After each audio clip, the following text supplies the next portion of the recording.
Calling all stations. Clear the air lanes. Clear all air lanes for the big broadcast.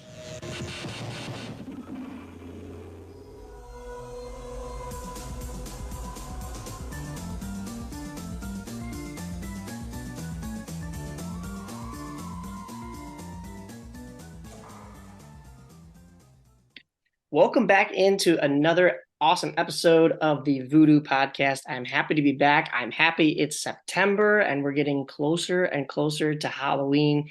As I mentioned last episode, this will be the September episode, like we usually do our monthlies. And then I'm actually going to break October up into 2 episodes because I just have this feeling we're going to have so much content. So be on the lookout for an early October episode and then a later October episode. But right now with me, I am pleased to welcome a good friend of mine that I have met through the haunt industry. You could find him lurking in his backyard and on the roof of his garage as either Michael Myers or Jason Voorhees in the month of October. He has one of the more unique haunts with Spirits on Sproat, and he has a haunt industry related podcast as well. Welcome to the Voodoo Podcast, Erik Martin. Oh, Mike, it's such a pleasure to be here. Thanks for considering me as a candidate on your show. This is a lot of fun. Yeah, absolutely. I had to bring you in because I know we talk so much every year when I come visit Spirits on Sproat. But you know, it's tough with Voodoo and everything else that we got going on. So we only made it out once last year, but you've been doing Spirits on Sproat since 2004. But when did you know that you wanted to get into decorating for Halloween on such a large scale production? Yeah, that's a good question. I'm trying to rack my brain thinking about that. I guess a little trip down memory lane is needed. So I was inspired to create Spirits on Sproat for several reasons, if I really think about it. First, the Halloween season has always been my absolute favorite time of year. And for many of my seminal childhood years, truth was, I was never able to really celebrate Halloween like I wanted because our family lived in an apartment. They were religious at the time, and I was a little bit restricted in terms of what I could celebrate. But years later, after my first son was born, this was the late 90s, I felt the desire to indulge in a lot of the passions that I wasn't able to as a child. Plus, my wife and my son and we had been noticing a lot of impressive home haunts in our area and the south suburbs that really inspired me, especially Mayhem on Mansfield, which to this day is still my all-time favorite. That was in Burbank. And they used to do a wonderful synchronized music and light show, as well as a literal song and dance number at the top of the hour on evenings in October in their backyard. They would do Michael Jackson's Thriller, and I got to meet them, and the family was really nice. And so into the spirit of Halloween. There were a few other houses too. I remember Nightmare on Maple Court, and through the years, even after I started mine, I would try to make time to visit other haunts, like in the area, kind of see like what other people are doing, maybe get some creative ideas, things like that. And the early years of Spirits on Sproat were pretty meager. I didn't necessarily the first year or two I was doing it think immediately, well, this is going to blossom and bloom into something huge. It was more, I wanted to start making stuff, putting stuff out and feeling like a kid again. Right. And I think it really wasn't until maybe like the third season or so, fourth season that, I made a few more props. Now I finally got maybe 10 or more or something like that. It's just the front lawn. And this is maybe going somewhere. Problem is, I'm younger and I'm not making much money. I have less time because I'm working a 9-to-5 job where I commute and stuff. So I just didn't have the bandwidth necessarily to realize my increasing vision for, expanding the haunt. And also my wife was pretty reticent. She's kind of a worrisome type a little bit, and that's okay. She wants to make sure her family is safe. We're not getting thousands of people visiting our house. That would be a cause for concern in the early years.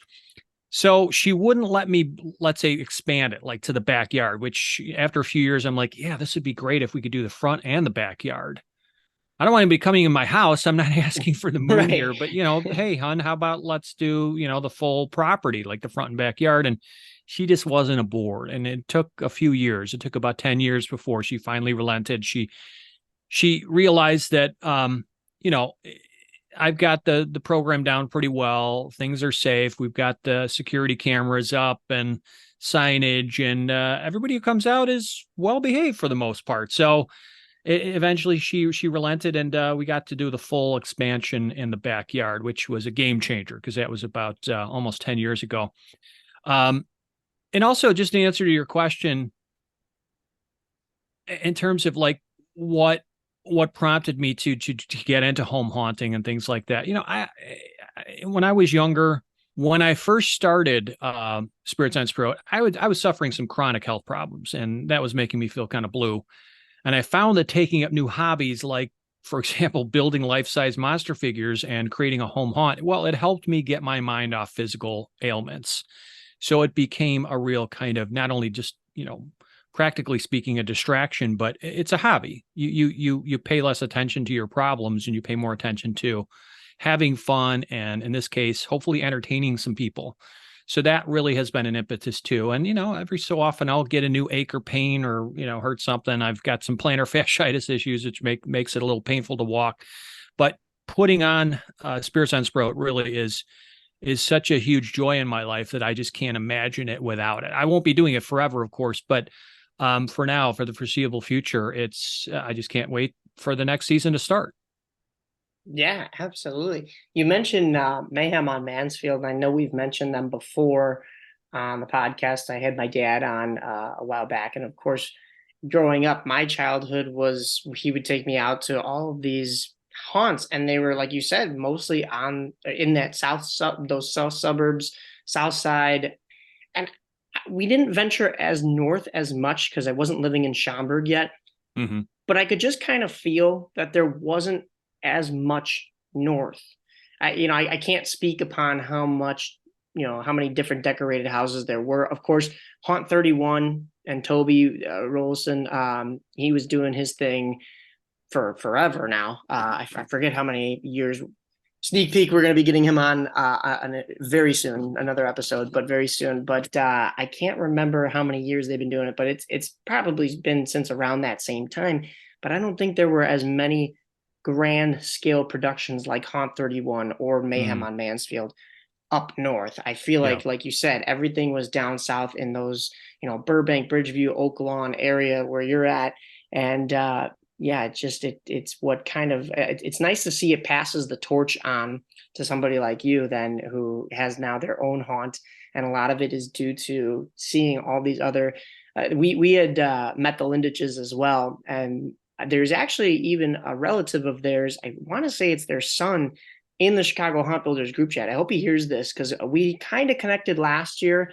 He's in Indiana, but we didn't get a chance, obviously, to go out to his. And then I don't think he and his family got a chance to come out to ours. But he was saying it was nice to know that his family and what they did for so many years inspired so many others. And eventually I'd want to get him on this platform as well, kind of talk about his whole upbringing through all of that and what they do now, and just to kind of catch up and see where they've been for a while.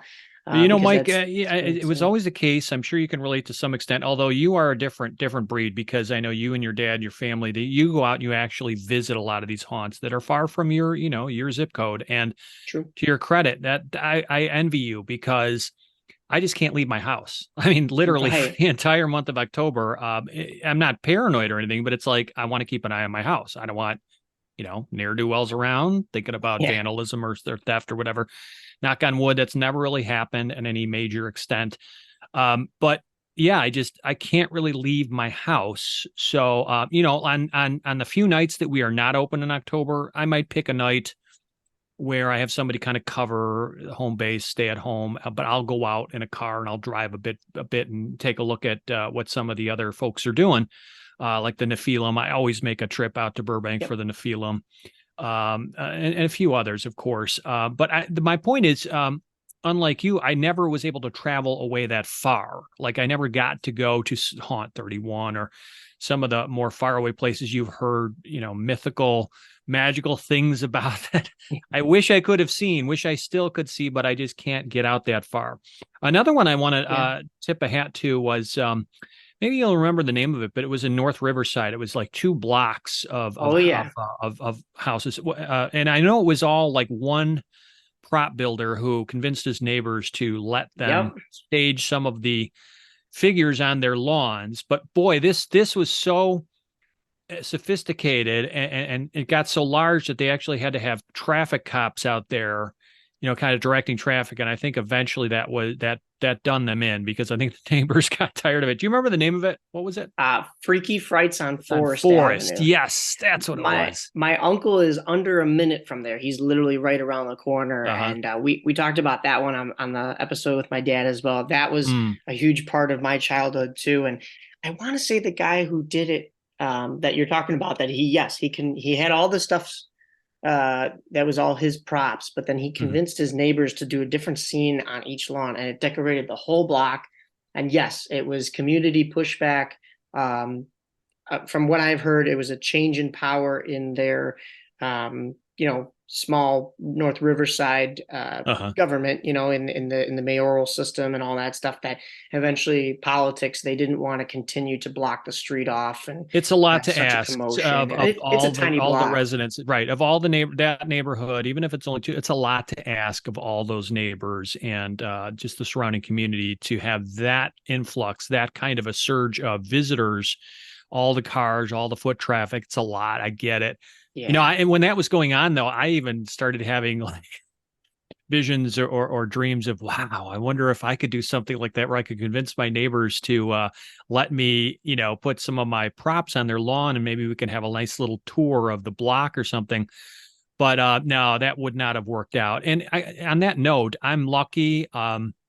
It's a lot to ask of my immediate neighbors to the left and right. They've been very, very kind and generous. We have some new neighbors to one side of us, and I've already had a discussion with them. They didn't know about when they moved in, Yeah, right. exactly what we were doing, but they got excited as soon as I told them, because they have a young child who loves Halloween. So, and our haunt, you can get scared. There is a Michael Myers, that's me, but who walks around and targets people to scare. But I won't scare little kids. I won't scare senior citizens. I know, Right. kind of who to pick. But my major point here is that I've been fortunate that the neighbors on the block have all been supportive. I've never gotten a complaint. I've never had the police called. I've never, gotten warnings from the village about anything. Just one incident with one neighbor that, worked out. But other than that, I'm knocking on wood. It's been really fortunate, and I'm grateful about that, because I don't want to be a nuisance. I don't want to be the guy who ends up on the news because his neighbors wants to shut him down. Right. Right. Yeah. There's been some stories.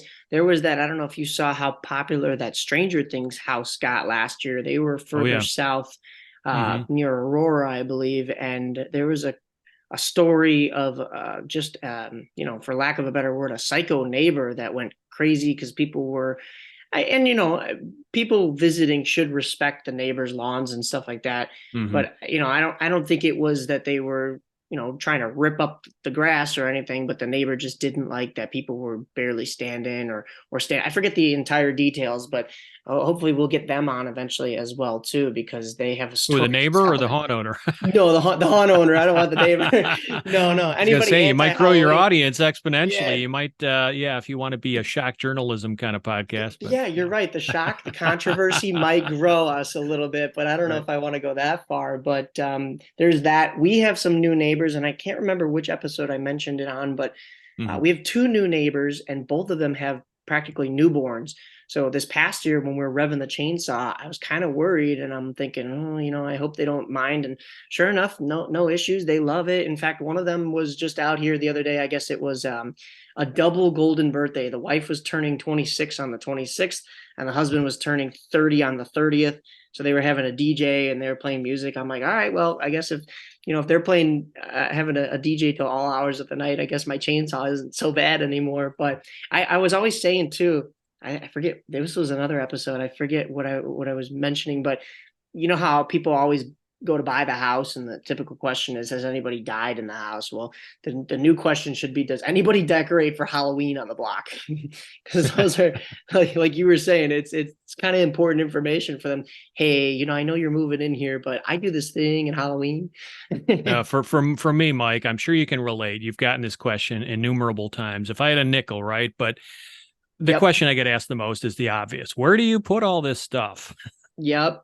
And the truth is, it hasn't really been that bad of an issue up until the last couple of years. I've got a pretty big garage. I don't park our cars in there, and I've been able to apportion spatially the area in there pretty well and efficiently kind of pack my guys away.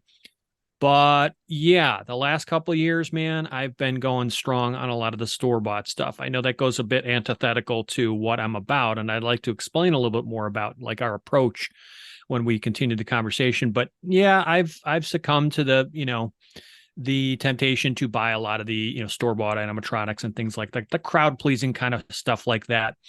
Yeah. And there's a bit of a feeling of guilt with that because I don't want to be known as just another guy who has that 12-foot skeleton like every other block or something like that. But boy, I got to tell you, they've really upped their game, the Home Depots and the Spirit Halloweens and so forth, because not only has, in my opinions, a lot of this stuff gotten lower cost, but the quality, I should rephrase that. The quality of a lot of these, store-bought animatronics have really improved and not necessarily breaking the bank. So I don't want to be known as, the Spirit Halloween haunt. So I'm trying to be careful about that. But the truth is, for a good 16 years, I pretty much had no animatronics. I was all, homemade stuff for the most part.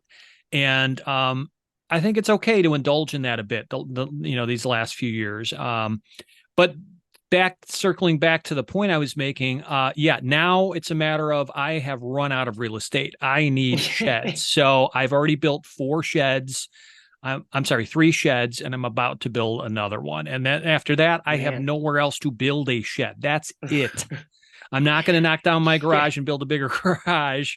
I'm not going to, rent storage space elsewhere. It's going to have to be consolidation and maybe get rid of some old stuff, which I hate to do. I don't want to get rid of any old figures, but I'm going to have to figure something out because I don't see me stopping for the next several years. So I'm sure you can relate, Mike. It's a challenge finding storage space. Yeah. Oh yeah. So far we have been able to tuck everything in the garage. Everything major, like the wood we end up using for the ice rink in the winter or the batting cage in the summer, which is a nice way to reuse the stuff. But if it wasn't for that and underneath the deck and the very back of the garage, we'd be in the same boat as you. I think that was part of the reason, not to circle back, but to circle back quickly to Freaky Frights on Forest. I think they were running out of space as well. The one side of the block didn't really do it. And then they picked it up later. I want to say the original guy's name was Jim, or the new guy's name was Jim, but it was only like the north end of the block did it. And then for a time, only the south end of the block. But they had such a perfect location there with keeping the polar bear ice cream open then even through October, even though it was getting chillier out, because you had, your sweet treats right there. You had your, they put up a big sheet in between the trees and they have like all the old classic horror movies on there and stuff like that. But to go into that kind of leads me into what you were talking about, and what most people don't realize is, like you said, you're not the store-bought spirit type of haunt. You do something extremely unique, which is rather than set up to really scare, your haunt is like a wax museum with all these figurines from all the classic to new age horror films.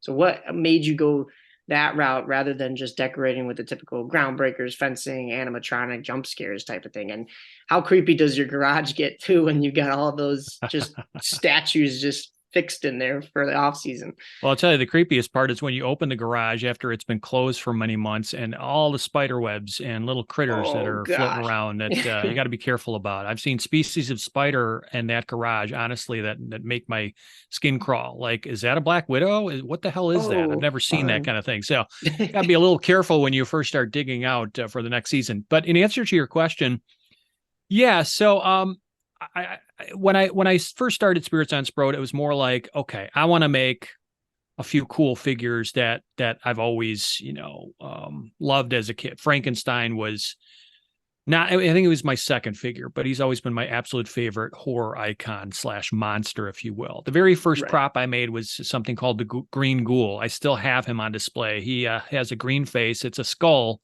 with a green face and some black hair. And yeah, he's, seen better days, but I still put him out. And so I want the old school guys to be represented too. But yeah, you call it a wax museum, and I think that's kind of appropriate. They're literally not wax, but if I could find a commercially made mask, because I don't make my own, then usually the rest comes together. If I could find a costume, or I'm not literally sewing or creating my own costume, like, with a needle and thread, but as long as I could buy a comparable kind of costume for the character and the mask, excuse me, and the mask, like I said, the rest comes together, because, it's not that hard to make, a 2x4 kind of skeleton or frame for a non-moving figure. So, I got that part down pretty easily. I don't have a wealth of tools. I certainly do not have an abundance of skills. And that's part of why I unlike, let's say, Justin, who used to do Midnight Terror, and some of these other guys who really are mechanically inclined, they can, work with motors and create their own animatronics. I've never been that guy. I just don't have that kind of savvy. So I knew early on that, what do I want to do? Well, I want to represent the old school horror icons. And if I can't make my figures move, then I'm going to try to make them look as realistic as I can. I'll pay attention to the details to make them look as close a facsimile to as you remember them in the movies and in horror literature and TV and so forth. So yeah, I consider my haunt a wax museum of sorts that pays tribute to the horror icons of yesteryear and today, Mike. My goal is not only for our visitors to have fun and escape from reality for a while, but also to introduce classic monster characters to younger generations, to remind the grown-ups of the scary movies and stories they recall from their younger days. That's my modus operandi here. Yeah, again, as far as unique skills as a haunt operator, I'm nobody special. I can piece together a costume based on similar looking clothing. I can attempt to build that character using a wood or PVC pipe frame. But again, it's the attention to the fine details that I try to pride myself on if I can. I'm not always perfect with it, but,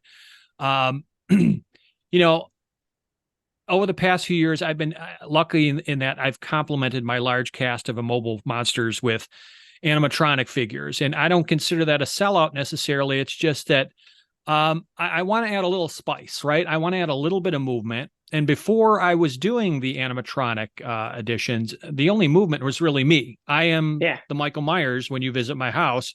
And once in a while, I will have some other costumed friends or relatives join me, but pretty much a one-man show for the most part. But, about the animatronics, again, I find they're crowd pleasers, especially to the younger kids. The people who return season after season, those are the ones that I want to impress with the homemade ones, the ones that are going to pay attention to things like the signage I have. But again, it's these store-bought props. The problem is they're not built to last, right? So again, I really pride myself on making figures that will stick around for a while. Most of my homemade figures are at least 10 years old. They always need some fluffing up. Sometimes you need to replace the mask, but I hate to throw anything out. So I just keep adding new ones to the arsenal and, trying to rejuvenate the old guys. In terms of what I'm going for, not only just wax museum, but Mike, I want to be known as, giving people a one-of-a-kind experience they can't get anywhere else. A haunt that pays homage to classic horror, that inspires visitors to watch that old monster movie, to read that timeless story of the macabre, to listen closely to the score of a scary movie, or remember when Halloween was more than about, marketing and merchandise. Right. So Spirits on Sproat, to me, it's geared toward Halloween lovers of all ages, little ones all the way up to seniors. And I'm proud of the fact that families can visit my haunt and not have to worry about their kids being traumatized. But make no mistake, Michael Myers is going to single you out if you're a teenager. If you're an adult, who I think you can handle it. I'm going to single you out for special scares, and that's exactly what keeps a lot of these folks coming back from more and more year after year. So I realize I'm not going to be doing this forever. I'm already 54. This hobby takes its toll on me with new aches and pains every year. But, Mike, I have no plans to hang up my Dracula cape anytime soon. There's just too much fun waiting to be had, too many awesome memories to make. That's awesome. I'm glad to hear that part. And I've even learned a lot going through of creatures because I've always liked a lot of that older stuff. Actually, what I'm watching right now to kind of tie into this is, I don't know if you're familiar too much with like the Marvel DC stuff, but there's this one show called Doom Patrol, which I wasn't super familiar with, but it ties into my childhood with like Teen Titans a little bit, and with Robin and such like that. But there's this one character that he's got these bandages all over him because he was in a radiation accident, and he's called Negative Man now. But in the show, there have been so many Boris Karloff references. Yeah. And I mean, they'll straight up come out and say that he's the Boris Karloff looking guy because he looks like the Invisible Man. And I wonder just how many heads those jokes go over, because there's probably a slew of younger generation like me and even younger that are really only watching this show because it tied into a cartoon they watched in their childhood, and they don't know who Boris Karloff is. So to have people come to yours and understand that. I took a film class too when I was at Harper, and I took it in the most perfect semester because I took it in the fall, and it was the history of filmmaking. And right around the time that we got into October, they said, okay, we are going to continue the actual curriculum, but we're now going to look at those movie styles through it. I mean, the timing just lined up perfectly through a lot of classic horror movies. So we watched the original Dracula. I believe we watched the original Nosferatu, which I had learned also from you that, it was because they couldn't get the rights to Dracula or vice versa. So they had to create a different character rather than use the copyrighted, vampire-esque character. So that was a lot of fun. And then I had actually sent that teacher. Now, of course, it's up here north Harper. The teacher himself, he had a wife and a small child.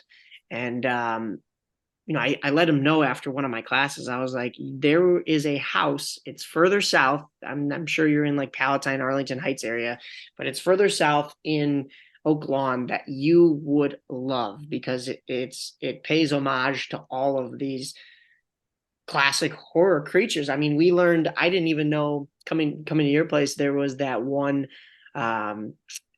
London After Midnight, was it?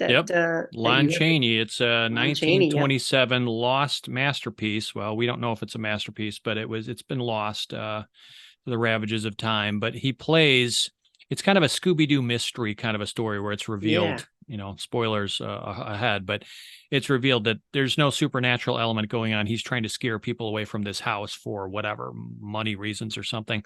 But the design, the costume and makeup design Lon Chaney gives in this film, and you could still see still images from it, are absolutely breathtaking. And so I had to have him represented, but not just because it's a nod to a horror classic from yesteryear, but also it's a bit of a tip of the cap to an old TV program on Chicago's WGN called Creature Features, which aired, I think it was in the 70s. I don't think it was earlier than the 70s, but I remember just seeing the opening to that as a 5-year-old and just having nightmares about it.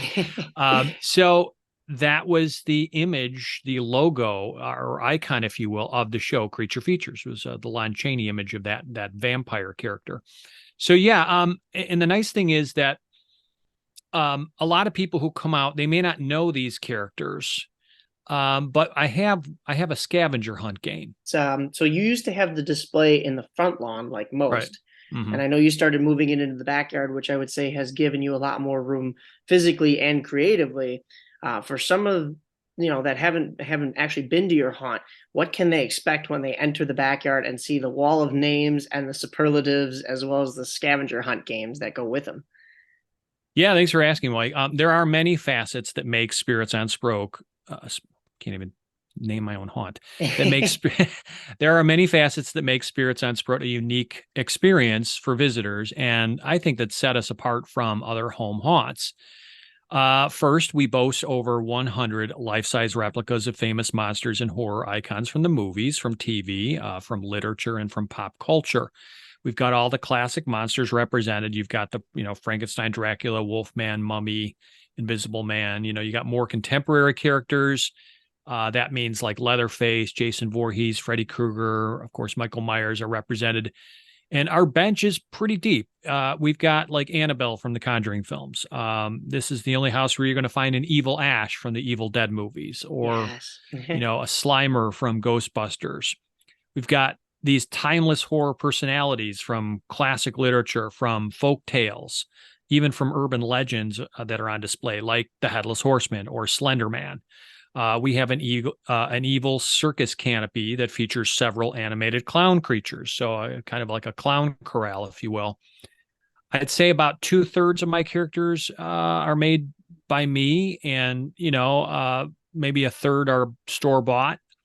It used to be a bigger ratio of handmade stuff, but like I said, I'm trying to do crowd pleasing stuff a little bit too. And then, we do have some other things that make our haunt special. Ours is the only haunt I know of that has ever offered a scavenger hunt game. In fact, we have 2 such games that any visitor can play either on their smartphone. You use a QR code, and then it brings you up to the game on your phone, or you can use laminated sheets with dry erase markers I have on site, and that's what the kids like to use when they visit. And getting back to kind of opening people's eyes to the classic monsters and figures and characters, things that they might not know or identify. That's where the scavenger hunt really helps, because you're forced to find these figures, and then when you click on it on your phone, you learn a little bit more about that character, for example. I also have humorous signage in a special area along the fence in the backyard, with each sign that names and provides a few details and quips about each horror character found in our display. It's not necessarily going to be like a factual sign. It's more like poking fun, having a little telling a few jokes about that particular character. So again, I think humor is important. It's great to scare, but you also have to have a little bit of humor in here too, which I think some families appreciate, and even maybe older generations who will take the time to look at the signage and kind of read some of the signs over it. It really warms my heart to see that they're paying attention to what's going on in the haunt, because there's a lot to see. There's a lot of eye candy. There's a lot to focus on. And I get that not everybody's going to have time to do a scavenger hunt or read the signs or whatever, but as long as you just kind of soak in the atmosphere and just kind of pay attention to seeing some of the identifiable characters, but also some of these figures and monsters and creatures that, wow, I wonder who that is. What is that? Who is that? And maybe that piques your interest to watch that movie or read that story or ask more about it. There's also, Mike, a lot of special audio visual elements that make my haunt distinctive. I've carefully curated a playlist of famous sound bites, horror movie theme music that plays in a shuffled rotation in my backyard. Yeah.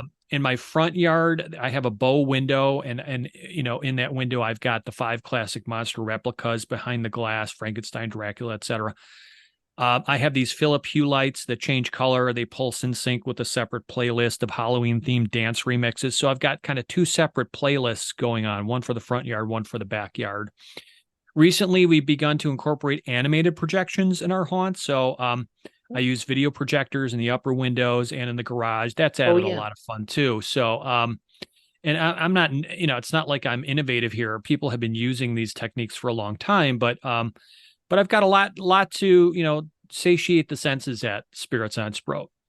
But again, to me, the most fun, besides just seeing people really take an interest in classic horror, especially, but horror of all generations, is being Michael Myers.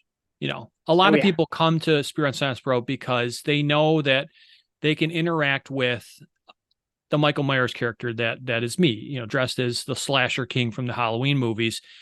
So I'm not saying I'm the best or the only one, but I've tried to work a little bit on the mannerisms, the walk, the frozen stance, the robot-like kind of behaviors, the creepy timing that you remember from the Halloween films. It helps that I'm a pretty tall guy.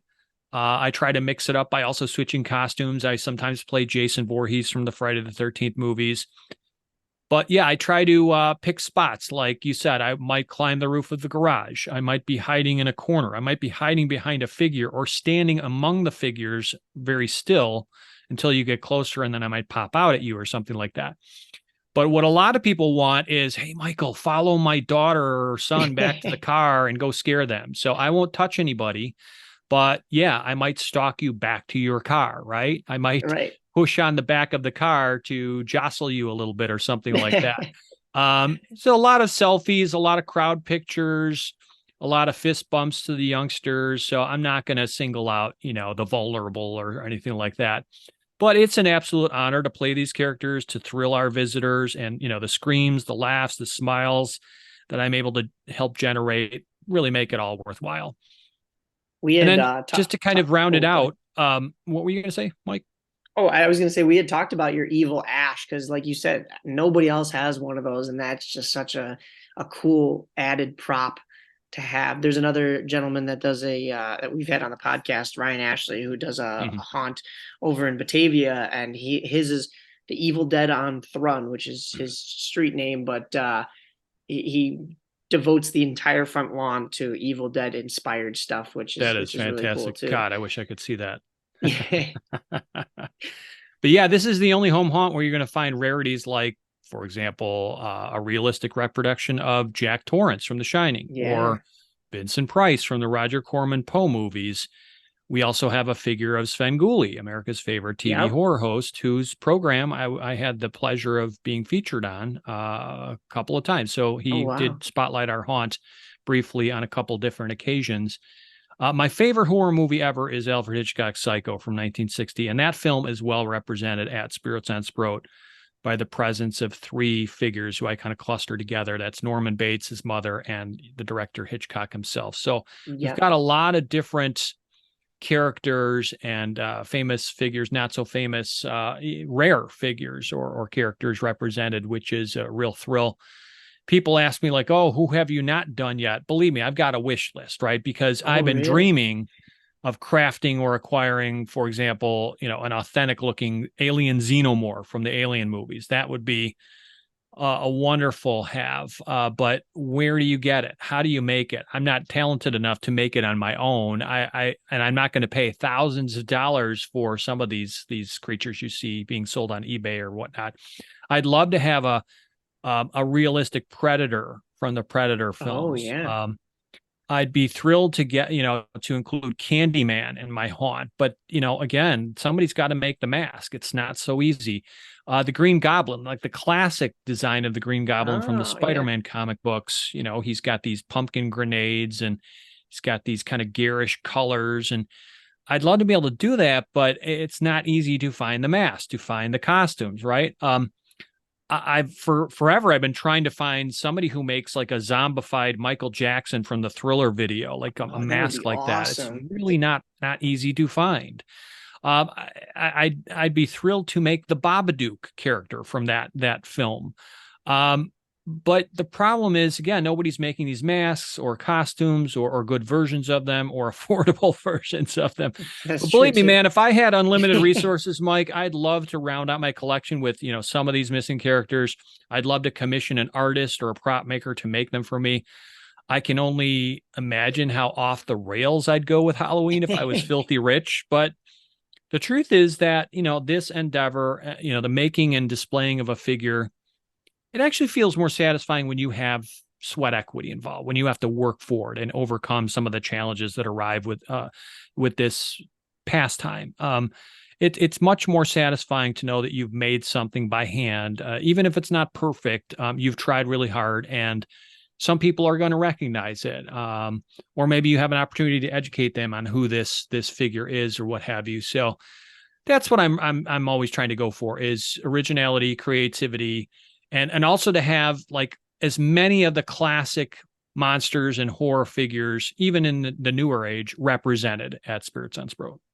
Absolutely. I know you had mentioned Frankenstein's monster and a couple others, but what were some of your favorite and then even least favorite figures to build? Maybe, some that were tough ones or that had like a Mm-hmm. more personal connection to you.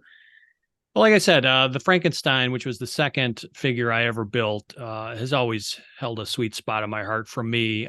He's not even the most realistic looking Frankenstein. Like I could certainly improve his hands and, fluff him out a little bit better, but I don't care. I made him, Yeah. back in 2004, and it's fine. It gets the job done. It reminds me of how I felt when I first watched that movie when I was a kid. And it's just, pleasant to know that he's there. He is among the gallery of the dead, so to speak, that I have on hand. As far as other favorites, I have taken great pride in that. Jack Torrance was not easy to make, to try to find matching materials, colors. They don't make a mask for Jack Nicholson. You have to buy a bust online, and it's not even a full bust. It's a half bust. So you got to conceal things with the hair and all that kind of stuff. You got to hand paint it and things like that. And believe me, I know there are other haunt operators who have done more elaborate things, more impressive things. I'm not a genius or anything like that, but I do like that I'm trying to fill in the gaps where, let's say, a commercially made mask maker has fallen short. They don't offer a Jack Nicholson mask, right? They don't offer a Candyman mask. I wish they did. They're not going to have some store-bought Svengoolie that you could just buy at the store. So you got to make it yourself. But boy, it was fun making that one, right? And then thinking about, wow, I wonder if I send him some video and photos, if he'll put it on the show. And sure enough, he did. He loved it. That's And awesome. then, how about, now that I've done Svengoolie, how about representing other horror hosts like Elvira? Made her, right? Or the London After Midnight vampire from Creature Features, made him. So there were a couple seasons where I kind of clustered them together in a kind of little trio, for example. It's awesome when you could, do things like a Vincent Price that a lot of people won't remember or never knew existed. And suddenly, who is that? Oh, and you have the opportunity to kind of get them educated about who Vincent Price was. The Mummy was a particular challenge because I tried to use, real bandages, also some white duct tape and things like that. And it took a while to get him to look right. And he has really fallen decrepit from old age all these years. He's kind of slunk down and his back is broken. But I still put him out because even though I can't really fix him the way I want, unless I completely redo him, I want him out there. I want people exactly. to, hey, otherwise they're going to ask, where's the Mummy this year? So, Right. so in answer, there's never been a character that I didn't enjoy making or kind of presenting to the public. But some hold a more special place than others, certainly. Yeah, I had remembered that you had when you had the pool in the backyard, you Mm, had, of course, Creature from the Black Lagoon, and then you had that cutout of Jaws. right. And my one co-host on the podcast, who's up in Gilbert's, this is his logo for Greenbrier Cemetery, Matt Nausid. He was talking about expanding and possibly doing a walkthrough through the backyard. And when we were talking about it was about a month ago in his pool. And we were relaxing. I was like, listen, man, you can even do what my buddy Eric over at Spirits on Sprout does is, if you're going to drain the pool by then, have a Jaws, or even if you're not, I mean, you could probably still figure out a way to have it work, but have like a silhouette of Jaws and Creature Mm-hmm. from the Black Lagoon. He was talking about a wet proof suit that he could have an actor wear that would keep them warm and not, I was going to say it gets freezing pretty and cold in October in an yeah, outdoor pool.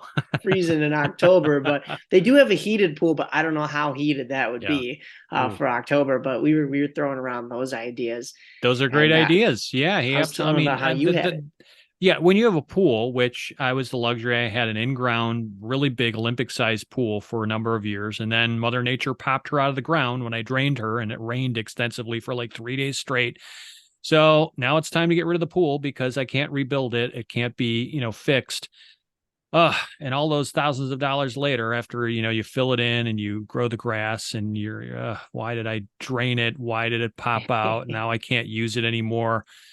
But now, whoa, it's new opportunity. Now I've got more real estate in the backyard to, put more props out and things like that. But yeah, back in the day, it was fun. I would, like you said, put Creature from the Black Lagoon in there, Jaws, maybe a couple other figures. But you know what I did is I reincorporated them in the backyard by building a fire pit, a round fire pit that looks like a well. So Oh, okay, yeah. it's There not you very go. logical that, let's say, a great white shark would be emerging from a well, but okay, I guess It it's a works. leap of logic, but that's the most logical place to put him, or Creature from Yeah. the Black Lagoon, or the girl from The Ring, things Oh, like that. yeah.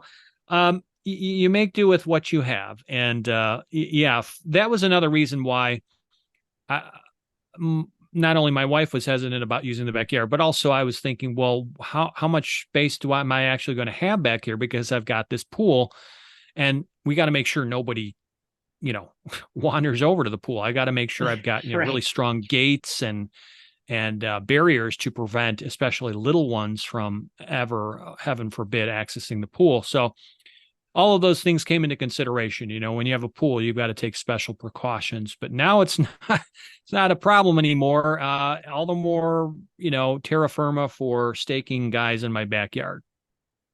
Well, so I had mentioned that you had some creative expansion back there, despite having that giant pool for a while. But even Mm-hmm. that, like you said, helped out with Jaws and Creature from the Black Lagoon. But then you also are able to, when the plantar fasciitis isn't acting up, climb the garage and be Michael Myers or Jason up there. But when you guys had it in the front, your son Mm, used to drop down from the tree in front.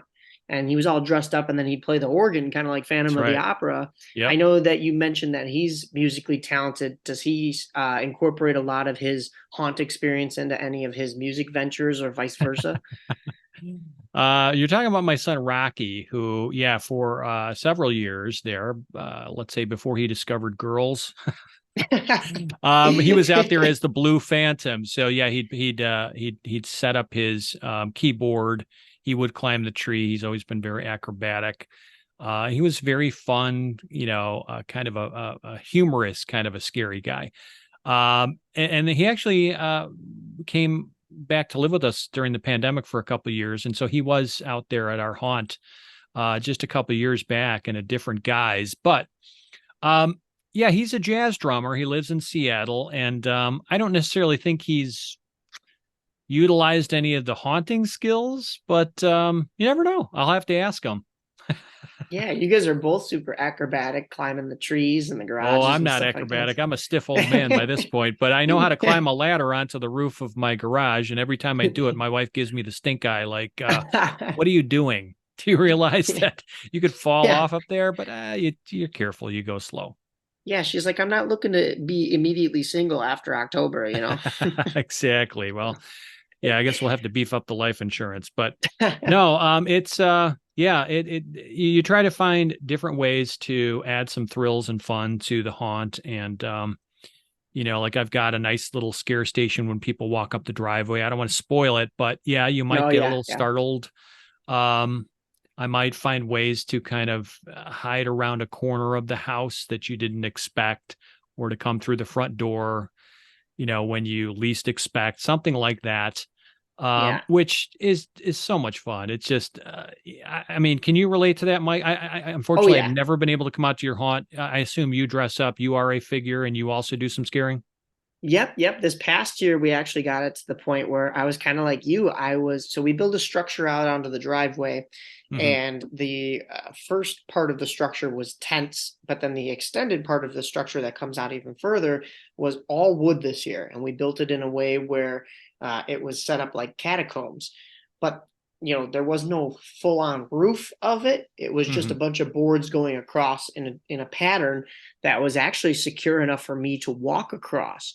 Oh So wow. I was 6 feet above my driveway, Hmm. just jumping down at people. I'm not on people, but jumping down in front of people, freaking them out, poking my head down there, which was so much fun. And yes, so acting, getting to do that part is the most rewarding part of it.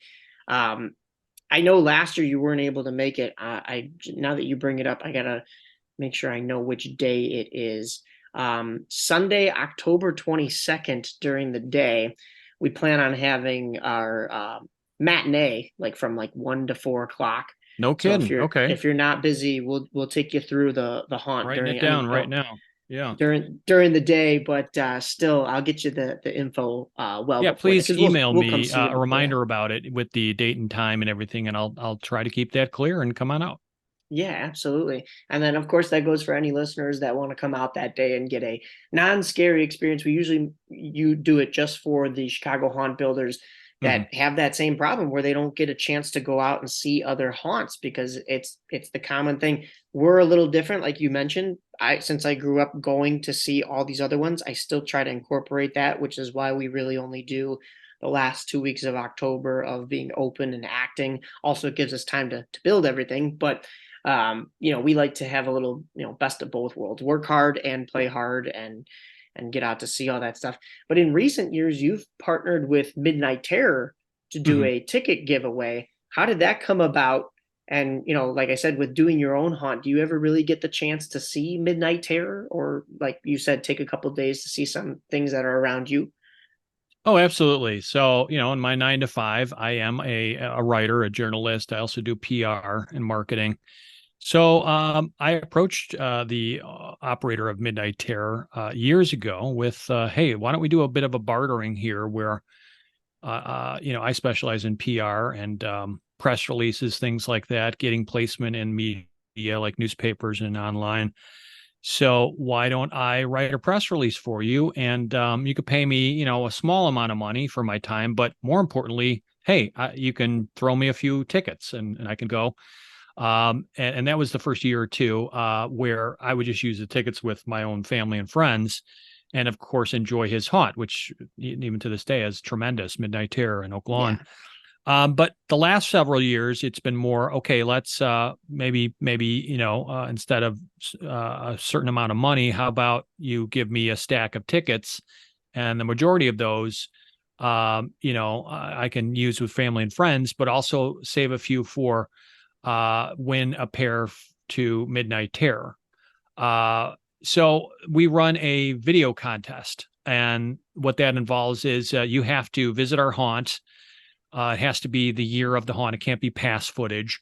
And then you submit it to me, or you send me a link to, let's say, the video on Facebook or YouTube or what have you, and it'll be in the running as a contestant for the video contest for that year. And I picked the best one. We showcase it on our website, and that winner gets 2 pairs of VIP or fast pass tickets, as they call them, to Midnight Terror. And that's been a great fun contest and promotion we've been doing for a number of years now. And I'm also able to help my friend Justin by promoting Midnight Terror on site, encouraging people to go out and check that haunt. And it's nice because it's right here in our village of Oak Lawn. It's not very far away. Right. So yeah, it's been a nice kind of bartering opportunity with him, way to partner and kind of cross promote. So he can also promote my haunt among people who he talks to.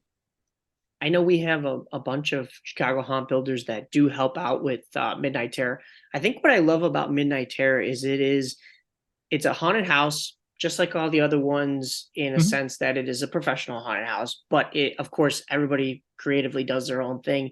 And when you're in there, you get that feel of like the South Side of Chicago, where a lot of the stuff, like your haunt and Midnight Terror, it's all like, rather than store bought stuff, it's stuff that people build, or materials that people reuse, and I don't know, it just has that different feel to me, which is why it is one of my favorite ones Yeah, the to nice go thing and is, see I mean, every year. he and his team, they make everything. 100% of that Yeah. stuff is handmade.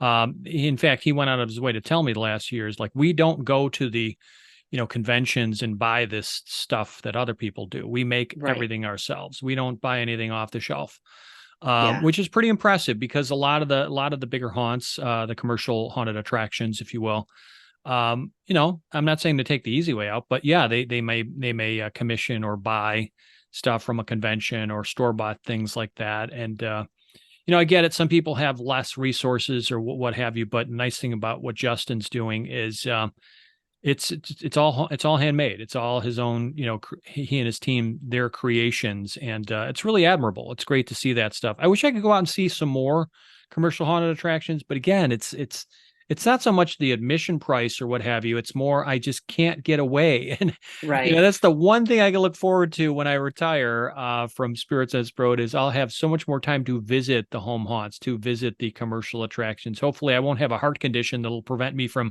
getting Yeah. scared. Right. but Right. Yeah. no, it's that's where I envy a lot of people. Like that's cool that you're focused on the last 2 weeks of October and you have that time earlier in the month to get out and kind of see the sights. Yeah, and even on nights that we close up or we're acting, if we close up at like say 9 o'clock or 10 o'clock, I mean weeknights it's 9 o'clock, but if it's weekends Mhm. it's 11 o'clock typically. Right. If we close at 11, and I know of one that's not too far off, like Evil Intentions is kind of in my backyard here. It's 15 minutes away. If they're open till midnight, I'll be like, listen, team, what we're gonna do is we're gonna make sure this stuff is all closed up Mhm. and shut down by 11:05, and having the extra hands is a huge help. My team is awesome. And if we're closed up by 11:05, I'm like, all right, let's get in the cars, let's carpool, let's get on over there and just go check something out, to nightcap it, which is a lot of fun. But we're definitely going to make our way out to Midnight Terror, and then yours as well. My quote unquote little sister, she's part of our group too. She's just the neighbor up the block. Her name's Courtney. She's away in London, I believe, this fall doing a study abroad Hmm. program, and your haunt is her favorite haunt because Oh, she it's great. is very much into the arts and loves a lot of like the older Audrey Hepburn stuff. But then when it comes to Halloween season, it's a lot of your figurines and stuff that we've talked about that are the classics. So I will have to take a video for her, and then I'll just have to submit it for the contest as well. I You got to remember tell her. seeing that. Go ahead. I remember seeing that you had that contest going on too, which is awesome. Midnight Terror started like us, I believe, too. They were just a home haunted house. Hmm. So yeah, that's awesome. That's right. Yeah, he built kind of a haunted house off his garage, and again, he had these impressive handmade animatronic figures on the front lawn, and yeah, it was always a go-to every season. And then you could just tell the juices were flowing in that guy's brain, and he just wanted to do, the commercial route. And I'm so happy for him that it's worked out. Yeah, But yeah, that's you got to awesome. tell your relative to check out my podcast because it would be right up her alley. It's called Yeah. Cineversary, and it's a monthly show that celebrates a milestone anniversary of a classic movie. Every month, the Cineversary podcast sends like happy birthday wishes, if you will, to a different film that is observing what I call a joyous jubilee. That means anything from a 20th to a 100th anniversary. So it's got to be like a 20th, a Nice. 25th, a 30th, 40th, 50th, 60th, 70th, Oh 75th, wow. etc.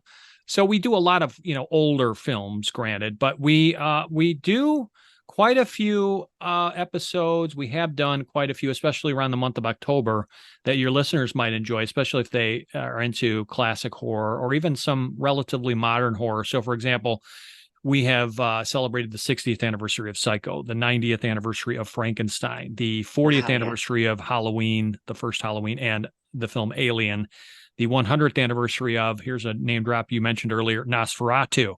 Oh I've had the wow. pleasure Yeah. of interviewing Boris Karloff's daughter, the I remember producer of, that. yeah. So I talked to the producer of The Silence of the Lambs. His name is Ed Saxon. He gave me the lowdown on that movie. Master animator Phil Tippett was on my show earlier this year. Now he's the guy who's been responsible for so many great stop motion animation creatures and ships and things like that, especially in the Star Wars films, the movie Dragon Okay. Slayer, etc. He is a genius. It was a pleasure to talk to him. I interviewed the director of 7852, Hitchcock's shower scene. That was a documentary kind of Oh. movie. I had the pleasure of interviewing Tommy Lee Wallace, the director of Halloween 3, who was the right-hand man on John Carpenter's Halloween movies. Mike Munzer, the host of the Great Evolution of Horror podcast, was on my show. And I've also had, some, bigwigs from classic movie television like Ben Mankiewicz, Alicia Malone, Eddie Muller all from Turner Classic Movies. So I pride myself on trying to get good guests And we focus once a month on a movie classic, like I said, that has a movie milestone coming up, a big birthday, if you will. So you guys might want to check that out. I know my dad and I have listened to a couple of episodes around the time that you had promoted that, and of course around the Halloween time. So it was very relevant to all of the holiday festivities that were going on.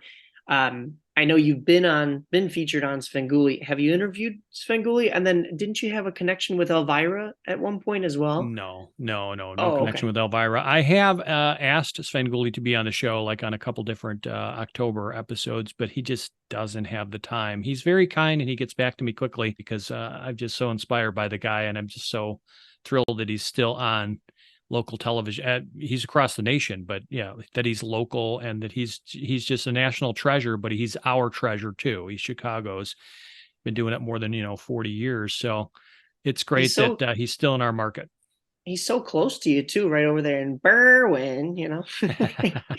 But I saw not too long ago there was he was doing some kind of a book signing or just an autograph signing in general, and I want to say Right. it was up in McHenry. Well, I don't know if he does. I know he's made appearances at Nightmare on Chicago Street, which is a Mm. celebration that they do over here in Elgin. In fact, it's right before we have that Haunt Builders matinee. I believe it's the 21st. Yeah, Mm. October 21st is when they do it. This year with my actors, we always miss it because we're always, like yourself, we're always doing our own thing. But I'm going to try to get enough actors at our haunt that night that maybe we can send an A squad and a B squad, because Oh, the one of the interviews I just had on the podcast is a friend of mine.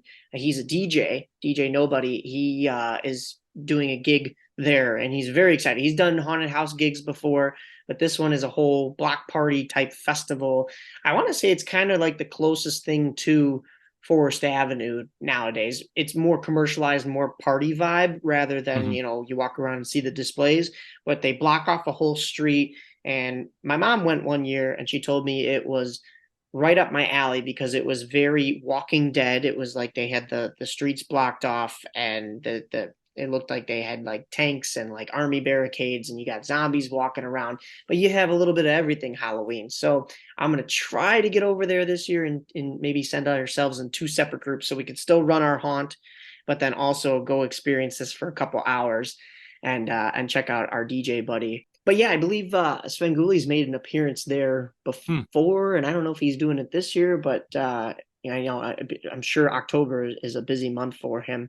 But as Yeah. far as your podcast, with all those great names and I mean all that great content of movie after movie, where can fans find it? And it's called Cine. What was it again? One more time. Well, my podcast name is Cineversary. And if you go to Anniversary. cineversary.com, that's spelled Cineversary.com, you can learn more about the show and, link directly to current episodes. By the way, the October episode will celebrate the 50th anniversary of The Exorcist. So I'm really looking forward to Nice. that. Super timely because the new one's coming out too. Yeah, that's true. I also do some different writings. Let me step back. So I'm also a moderator of a weekly film discussion group. It's a private group. We meet every week on Zoom. We used to meet in person for years, but I've been doing this since 2005. So this is a weekly group. We watch a different movie every week and then we discuss it. But even if you're not in the group, you could still listen to podcasts of a sort where I post my recording of that week's group discussion of a given movie. These are not horror movies unless it's October. But you could check that out at cineversegroup.com, and that's CINEVERSE group.com. And again, we also have a website for Spirits on Sproat, and it's, as you would imagine, Spirits on Sproat. And, you can go there and you can go there and see that we have lists of all our monsters. We share lists of other area home haunts. We have a link to our Facebook page. We've got hundreds of followers and likes there. As I mentioned, we host our contest, our video contest. You can learn more about that at spiritsonsproat.com. What's kind of cool is, being in PR and marketing, I've had the opportunity to kind of design my own brand, my own logo. I've even created in years past Spirit Sense Pro t-shirts and posters. I'm not looking to get rich here, just pretty much recoup the costs for making them. I don't have any this year, folks, in case you're looking, because we always get people go, hey, you got any more of those posters or t-shirts? Maybe next year, because next year will be our 20th anniversary. I'm thinking about bringing those back. Yeah. But yeah, we've got things down pretty good here in terms of how to find us, and where to learn more about us. Again, it's spiritsonsproat.com. That's awesome. Yeah, definitely checked all of those links out, especially the Spirits on Sproat one. I know you just posted your dates too. I just saw them. I think it was on Facebook the other day. What days are you open? When can people come and see you? Yeah, so this season, weather permitting, we will be open a total of 21 nights in October and also 2 nights in September. So we start on September 29th and 30th. We are also open October 1st, 6th, 7th, 8th, 13th, 14th, 15th, and then the 20th through the 31st. Nice. And our hours are 7 p.m. to 11 p.m. on Fridays and Saturdays. And then on Sundays and the dates of October 23rd through the 26th, we are open 7 p.m. to 10 p.m. So we go a little later than some places, but the neighbors so far haven't complained. So far, don't mind. That's awesome. What can visitors expect this year? Of course, how's the foot doing? And then what can they expect as far as the setup this year? Any secrets you can give away? Yeah, the foot's coming along. I've gotten some physical therapy. I've got some better shoes. So hopefully you'll see more of me, because last year I was a bit limited as Michael Myers. My foot was just killing me. So I kind of sat down a lot. Hopefully that won't be the case this year. So no worries. And then as far as this year, yeah, I don't want to tip my hat yet, Mike, but I will have plenty of animatronics. I will say that. So I have given in. I do buy some store-bought stuff. But I'll have at least one homemade figure. Well, I already, I'm starting to build. I won't say who it is, but I will say it's a clown. Nice. All right. So there we go. So maybe that will lead you down a particular road, maybe not. Awesome. You didn't tell me you were building a figure of me. Well, I'm trying to make you world famous, Mike. All right, you're going to be this. You're going to be this rich and famous sports broadcaster someday. So it's only fitting that I got to get you immortalized as a figure at Spirits on Sproat. I'm going to hold you to those words then. That's perfect. Great. Well, thank you so much, everybody. Thank you for listening. This has been Erik Martin, owner and operator of Spirits on Sproat. Go ahead and go check him out. And thank you for your time, man. Thanks for jumping on. Thanks for being as into Halloween as I am. It's always nice to talk to a fellow haunter and someone who's as passionate about the season as I've been. So yeah, keep up the great work, brother. Absolutely. And we will see you soon. You know where to find me. Come on by. All right. Thanks, Erik.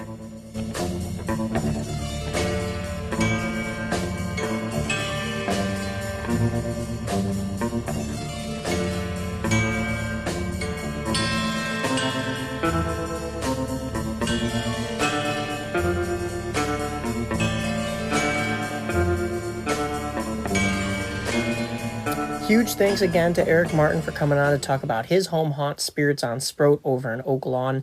Get a chance to go out there and see that one this season.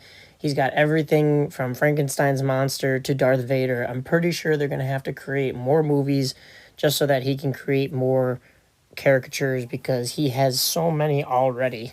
But without further ado, let's get into our next favorite segment, the Home Haunters Hack with Matt Nausid from Greenbrier Cemetery. Take it away, Matt. Hi, this is Matt from Greenbrier Cemetery with this episode's Haunters Hack. This episode, we're going to be talking about all the things necessary to have a successful setup. It's finally that time of the year to put all of our props and all of our lighting and everything out to our displays to put on for this year's show. The first step that we need to do is gather all of the tools necessary to set up. These include drills, hammer, screwdrivers, and any other basic hand tools needed. Some of the things that I want to make sure that we remember is to charge all of your batteries for all of your cordless drills if that's what you're using. It's a real bummer when you get out and you're setting up and all of your batteries die. So please make sure to use this helpful hack to charge your batteries. Some other items we'll be using to help secure your items in your display if you're working outdoors is rebar. This is for securing tombstones and other things. Another one is either camp stakes or wooden stakes, securing items down such as animatronics and other props. A big one that I like to use is green temporary fence anchors.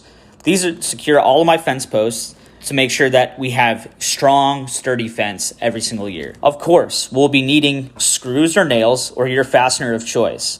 When in doubt, buy another box. They are cheap and won't stop your momentum if you run out. Zip ties are a haunter's best friend and can be used in all kinds of applications. Duct tape or electrical tape are very handy when running electrical and sound. Bags like grocery or garbage bags to cover crucial electronics or even using connection covers can be helpful. Remember, water does not like electrical, so please use this time to secure all of your electrical equipment and make them watertight. When talking about electrical, it's a good thing to invest in more three-way connectors, electrical cords, and power strips, outdoor rated if possible, so that you don't run out or have a spare, just to be sure that you don't lose your momentum when you start to set up. It's the worst when you got to run to the big box store just for that one connector to continue setting up. Another great thing to do is buy a couple of spare bulbs if you're using incandescent lights in your display. Having a few extra, make sure that all of your lighting is ready to go as you're setting up. The next item that I think every haunter should have in their toolbox is black spray paint. You could use this to cover scratches, to cover electrical connections, anything that you want to fade away in your display at nighttime needs to be painted black. Spray paint is a great, fast, and easy way to make anything disappear in your display at night. Spray glue is another great thing to have on hand. Whether you're adding moss or flocking to your display, it's a great way to add the detail work as you go. Another thing to have on hand is construction adhesive for repairs or securing those larger items to either each other or fixing something that didn't get to when you're repairing all of your props and items going out for display. Another helpful tip is to ask for help from friends, family, or your crew. You don't need to do it all alone. Be sure to sketch out a plan or have a detailed map of where your props go so your friends and family can help you put the things near where you'd like them to go. This is also helpful when laying out your electrical cords as well as your sound. Lastly, I'd like to remind everybody to work at your own pace and remember, not everything needs to be 100% perfect. The guest does not know your vision or what is supposed to happen, so don't sweat the small stuff. This has been Matt from Greenbrier Cemetery with this month's Haunter's Hack. Feel free to reach out to me at any of my social media accounts at Greenbrier Cemetery. This is Matt reminding you, be creative and stay scary. Thanks again to Matt Nausid for another awesome segment, and he also passed on some information to me about the PSRR Pumpkin Train. It rides on October 7th, 2013, which is a Saturday. Join Plowman Park and the Prairie State Railroad for a fantastic family-friendly fall festivity. That's a lot of F's in a row. I'm glad I was able to pull that one off. Plowman's Park, that means it is 48 West 508 Hinckley Road, Big Rock, Illinois. That's Hinkley Road, Big Rock, Illinois, 60511. It'll be October 7th from 12 noon to 7 p.m. Train rides are 12 to 3 p.m. and 4 to 7 p.m. Free pumpkin is included for children under 10. For more information, please visit www.prairiestaterr, that's RR for railroad.com. And I have some other information about some events happening throughout the Chicagoland area. I'm not going to cover all of them. You can get a lot of your information at either hauntedillinois.com, or I know the Chicago Haunt Builders list is coming out very soon for all the decorated houses, but there's also haunted houses. I have a spreadsheet of everything compiled as well. If you would like that information, please DM me either on Twitter, which is called X now, Instagram, or Facebook. It's at Mike Napolitano on all of them. I believe Instagram is at Mike_Napolitano. Feel free to also hit us up for the voodoo sweatshirts that we have. pricing is available if you contact me. We have our own sweatshirts, and the logo glows in the dark, so that is cool too. They run a little small, so I would get a size up. I wear medium and everything, but I am a large when it comes to these sweatshirts. So you can contact me for the sweatshirts, the spreadsheet, and also with the spreadsheet comes with an Apple calendar that you could put all the events in your phone or tablet or computer, depending on what Apple device you have, and it has all the information on the nights and locations that my group will be going to. But I don't want to keep this going too much further. The information I did have that you will want to know about is that Shattered 3D, the extension of Basement of the Dead in Aurora, is closing after this season, and so is Evil Intentions in Elgin. Now, Shattered, if you're not familiar with that, is when you buy a ticket to Basement of the Dead, they make you go through Basement of the Dead, and they spit you out into the line for the second haunt. It's not an add-on, so when you buy the Basement of the Dead ticket, you are already ready to go to get into Shattered as well. That is a clown 3D experience, so it's like a fun house. You put some 3D glasses on, and all the paint inside is very 3D based, so it pops right off the wall at you, which is a fun experience, but unfortunately that'll be closing after this year. It sounds like Basement of the Dead isn't going anywhere, though, so that means that they will probably just be using that space as extra room for Basement of the Dead. As for Evil Intentions, though, they say it's their last season at this location. It's an old abandoned casket company in Elgin, if you've never been. I'm not sure if it's possible to find a better location. I can't imagine you would be able to. So, unfortunately, they may be closing for good. I'm not sure, but that's what it sounds like. So, definitely get out to this one. Like I said, they're in an old abandoned casket company. It can't get any better than that. This one is a personal favorite, although I may be a little biased because of how close I am to that one, but they do a great show nonetheless. So, go ahead and get out there.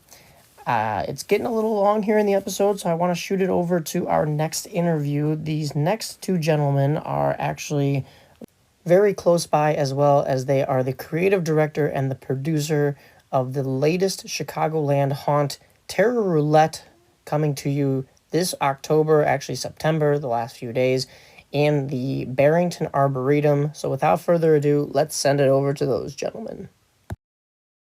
Welcome to Terror Roulette. Face a secret society of killers, each with a deadly vice. Haunted by their malevolent whispers, you'll be guided to your doom. Do you dare to bet it all in our twisted game of fate?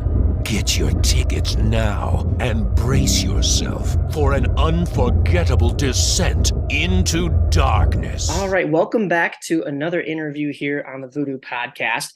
These next guests I have are two very new haunters and also fairly local for the time being. They are my new neighbors around the block, and not to discredit any authentically amazing interviews I've had in the past, but this is going to be one of the most genuine interviews I have ever done, in the sense that I literally know nothing about these two gentlemen, and I know the bare minimum about their haunt in Barrington Arboretum, which is the latest addition to the Chicagoland Haunted House family. I want to welcome producer Jeffrey Holmes and the creative director Scott Swenson of Terror Roulette. Hello. Yeah, I'm frightened already. I don't know. Well, it's because you're seeing my face right now. But that's why I made this an audio podcast, so the listeners don't have to actually see my face too and get scared. We'll save the scares for in person. Makes sense to me. Well, first off, tell the fans and myself a little bit about yourselves and what brought you into the haunting world. Well, Jeffrey, I'll let you kick it off because I could go on for a day and a half. So you go ahead. To a certain degree, Scott brought me into the haunting world. I got my start actually at Knott's Berry Farm. I was a performer in college at Knott's Berry Farm, doing one of their not scary farm, but just the daytime operations. And I always used to look and longing at what the night crew got to do and wanting to be part of that. And as luck would happen, I didn't get to do Not Scary Farm, but I did get to open the San Francisco Dungeon, which was for Merlin Entertainments. And I started off as a swing actor there, learning 9 different roles to allow other people to take vacation. And then I rose through the ranks to become a performance trainer and understanding all that world. And so from there, it just kind of solidified this, not just a passion for, but a professional love for Halloween. And so the kind of, for lack of a better term, the rest is history. Just kind of kept growing and developing in the theme park world, focusing a lot on Christmas, a lot on just general seasonal events, and then kind of dipping my toe into further and further into the haunt world until finally just call myself a haunter. So it's been really, really fun. And then had the privilege of meeting Scott and working with him on a couple other projects, and then this came around. And so I was like, "Hey, Scott, you want to do something crazy?" so I'm always here for something crazy, Yeah. So it's interesting because I actually started in the haunt industry through theme park. I was a director of entertainment at Busch Gardens in Tampa, and I was part of the team that created a little event there called Howl Scream, which has been going on. I was the creative director there for the first 15 years of that event, writing and directing about 30 different haunts. More than that. A bunch of different haunts at that park.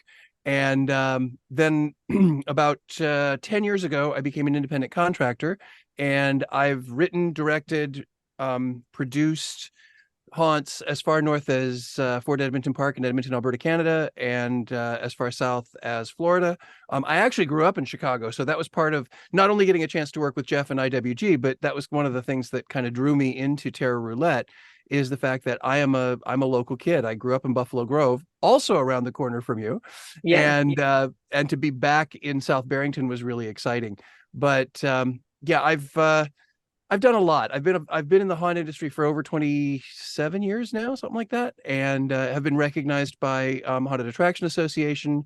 I also have my own podcast on Haunted Attraction Network, as well as I'm the co-host of Green Tag Theme Park in 30, which is also on the Haunted Attraction Network. So this year I have my fingers in about 7 different haunted attractions in Illinois, Indianapolis, 3 in Tampa, 1 in Orlando.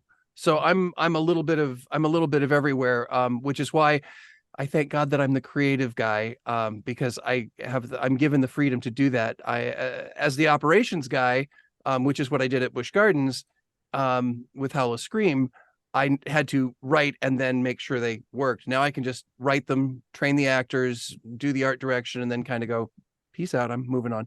Wow. So not that I ever do that really, because I always kind of come back and go, okay, what needs tweaking and help and rewriting, because that always happens, So I will say, Michael, Scott's answering the questions first.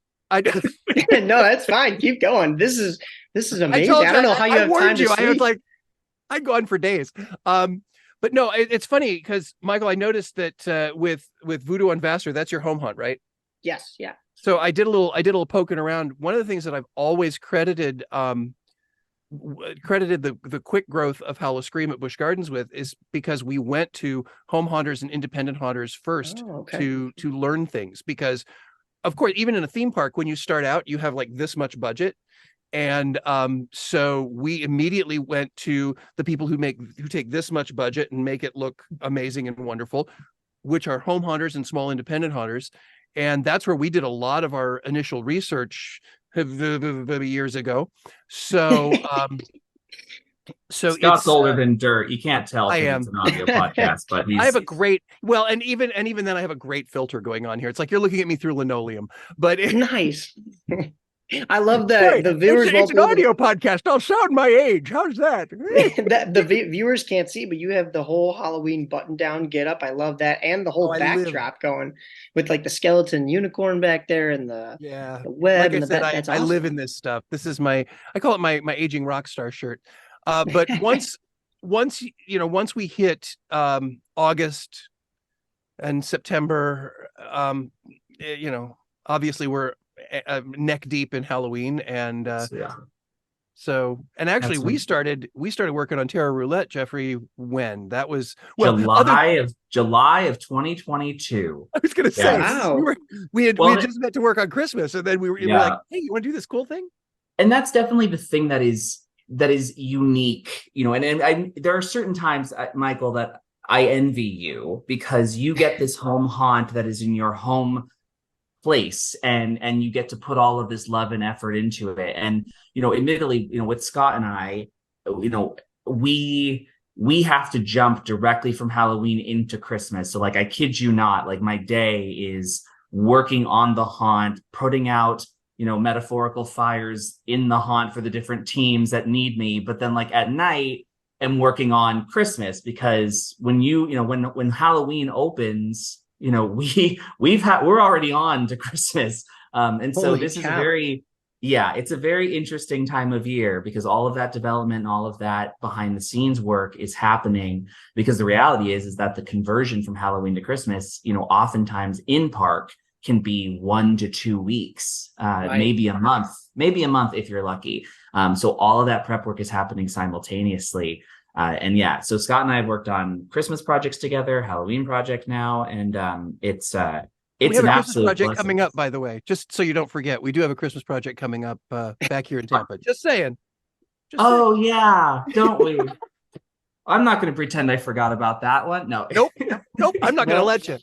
Well, and Yeah, to I add mean- insult, what's really funny is to add insult to injury. Like Jeffrey said, we started this in January, or I'm sorry, in July of last year. 22. Yeah, It's July of been over 22. a year, man. And then what did I do? I disappear for 5 months because I was in Abu Dhabi. I was Oh my gosh. Yeah, I was Yeah. the live entertainment producer for SeaWorld Abu Dhabi, and for the installation there. And so here, as Jeffrey said, we finish our day jobs, which right now is Halloween, and then we go home at night and work on the next day job, which is Christmas. So I was opening an indoor marine life water park while rewriting Terra Roulette concepts for the third time. And just kept going. But Oh my gosh. that's what we do. Yeah. We've turned ADD into a business model. That's really what it is. Yeah, I was gonna say I had a bunch of questions for you about what you do, but I should probably keep it shorter and ask what you don't do, because you're everywhere at once. That's Easter. so amazing. I don't do math. I don't do Easter. Currently don't do Easter, but just wait. Easter's coming for me, I'm sure. Yeah, I've done Easter. I did Easter at Indy Zoo. Oh my Oh my gosh. goodness. Okay, so Yeah, wait, I have a bunch of connections there because my grandparents are in St. Pete Beach, so we've been to Busch Gardens a bunch of times. Okay. Not necessarily for Halloween, because like I said, we're doing our own thing here. I felt like I was going to learn stuff from you guys too, just being that I'm this small home haunter. But if you're envious of me, I'll take it. I'll take it all day. Hey, But yeah, it is. You never have to call yourself small. Like what the home haunters true. What the home haunters can do. You have to understand, like, because we're working in what would be considered professional grade and theme park level. Like, yes, there are can be, not always, but there can be times when there are more budget or more people or more resources. But at the end of the day, the innovation that the home haunters can do is always going to trump what we're able to do, because there's someone to tell us no. And you don't have that. So can I get that in writing for my mom? Because 100%. We have to 100%. we have to answer to the people signing the checks. You have to answer to your mom. That is I don't true. know who's scarier, really, but because I've never met your mom, in fairness.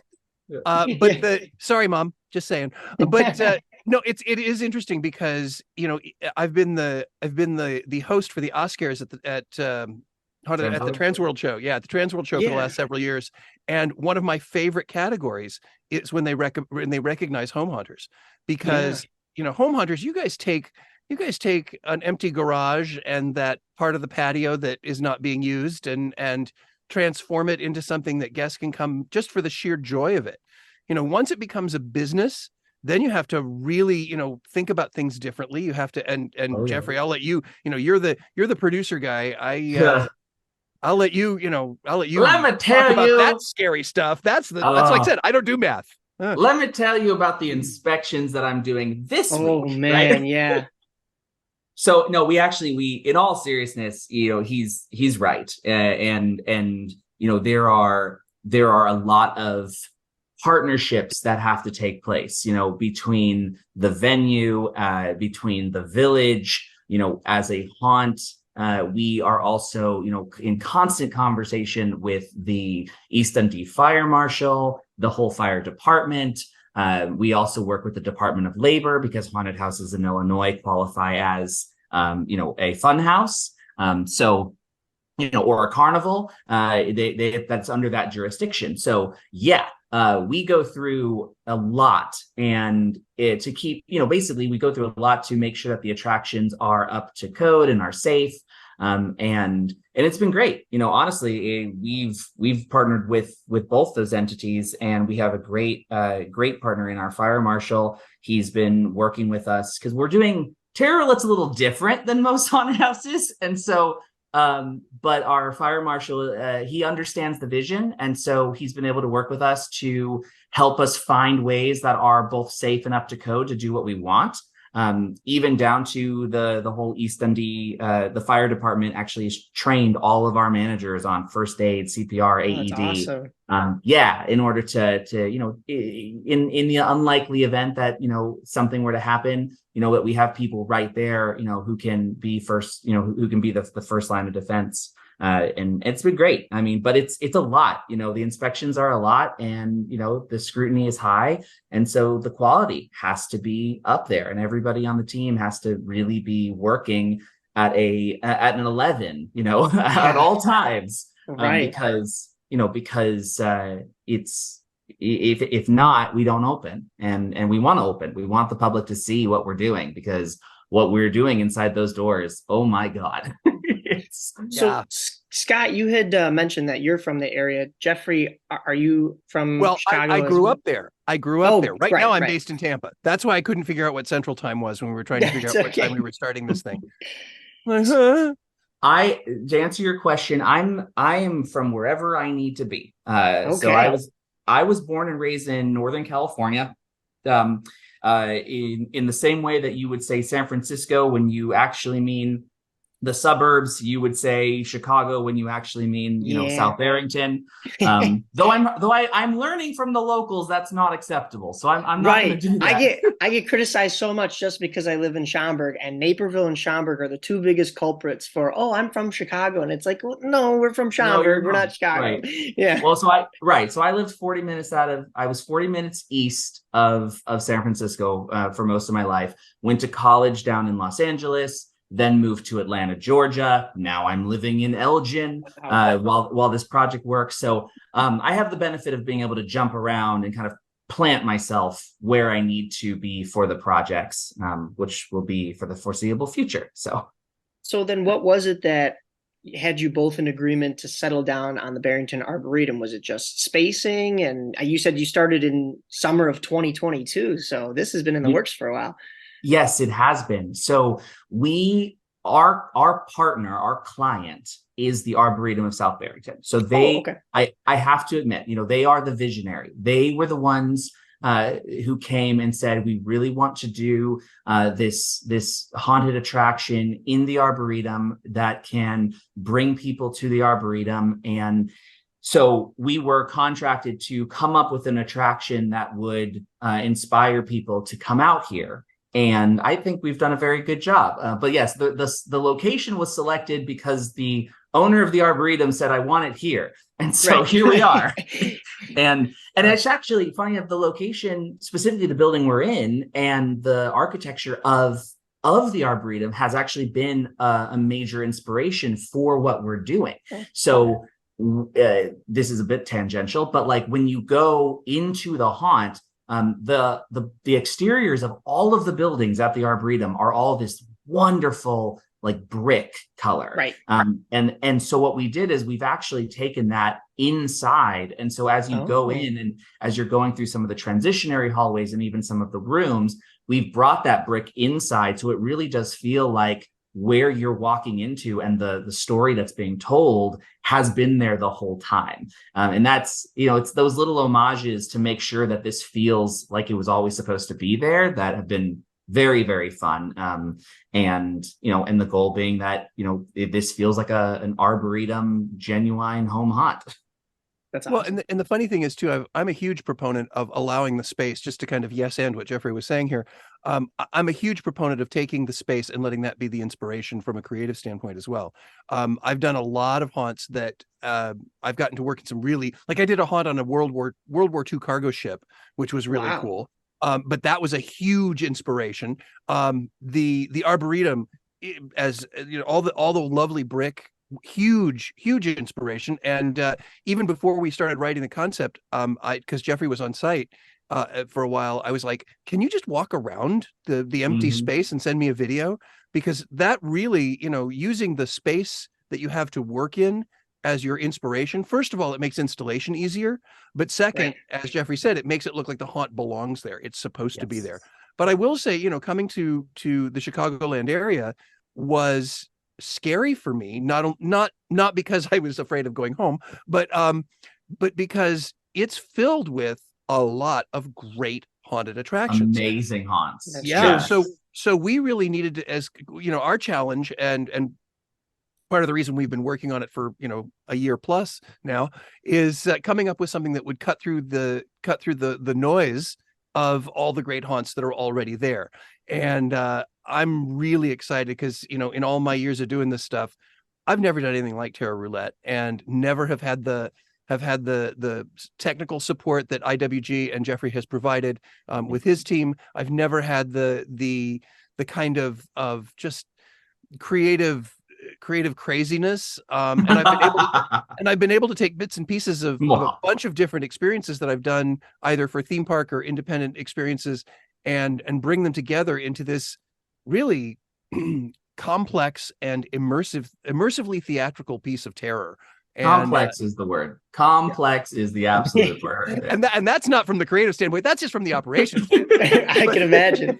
Yeah, it is true. Goodness. We've had, Scott didn't know this prior, but, before meeting Scott and working with Scott, he has his own podcast. And so I would listen to that podcast, and I would draw inspiration from that podcast. And so when we started working together, I was able to kind of secretly, in my own way, do things that were kind of little homages to Scott, frankly, because we like to put little Easter eggs, or at least what you call them at Disney, hidden Mickeys throughout the experience. Okay. Some of which are for the guests, but some of which are just for us. And so, as an example, like and you'll understand why as we talk through this, but we chose, based on the way this experience works, we chose to have a safe word, and we wanted to have that safe word to give guests the ability to opt out if they're just like, this experience is just too much for me. We want to do a safe word. And Scott always hides somewhere in the creative. He hides a rabbit. He always finds a way to hide a rabbit. And so he hid the rabbit by having one of the rooms be a bar called the Fox and the Hare. And then I was like, well, we can do more than that. So I hid a rabbit by having the safe word be rabbit. And there's all these little things like, Scott, you don't even know this yet, but like one of the victims in the haunt is wearing a shirt that says Bad Bunny. And like, I've been putting all these little things. So when you finally come back here, you're going to be like, oh my God. I'm like, yeah, there's rabbits everywhere now, man. Rabbits a go-go. So oh my God. it's been a passion project. It's been, as Scott told you, he's done theme park for a very long time. I got my start in theme park, and what's nice about this project is that it's not in a theme park. We are able to do things that you would never get approved in a theme park. Like some of the stuff we're doing, it's like, yeah, that would never make it past whoever makes those decisions in theme park. And so it really is. It's very unique. It's very Chicago. And I think we're going to, assuming the haunt community welcomes us, which they have done thus far, they've been extremely welcoming and extremely hospitable. So I think, we're going to find a really great home here. Well, in the past, there was always a Spirit Halloween that pops up in one of the vacant storefronts there. I'm not sure if they're moving in this year. They are next door. Yeah, perfect. There you go. You So when you come to our attraction, you will be directed to park in the parking that is in front of and around, probably not in front of, but around the Spirit. Yeah. So all of the parking that is by the Spirit Halloween is actually where they want everyone to park. There's a map that'll be on our website. But yes, no, we're right there. We're not exactly adjacent, but we are definitely catty corner in the same facility.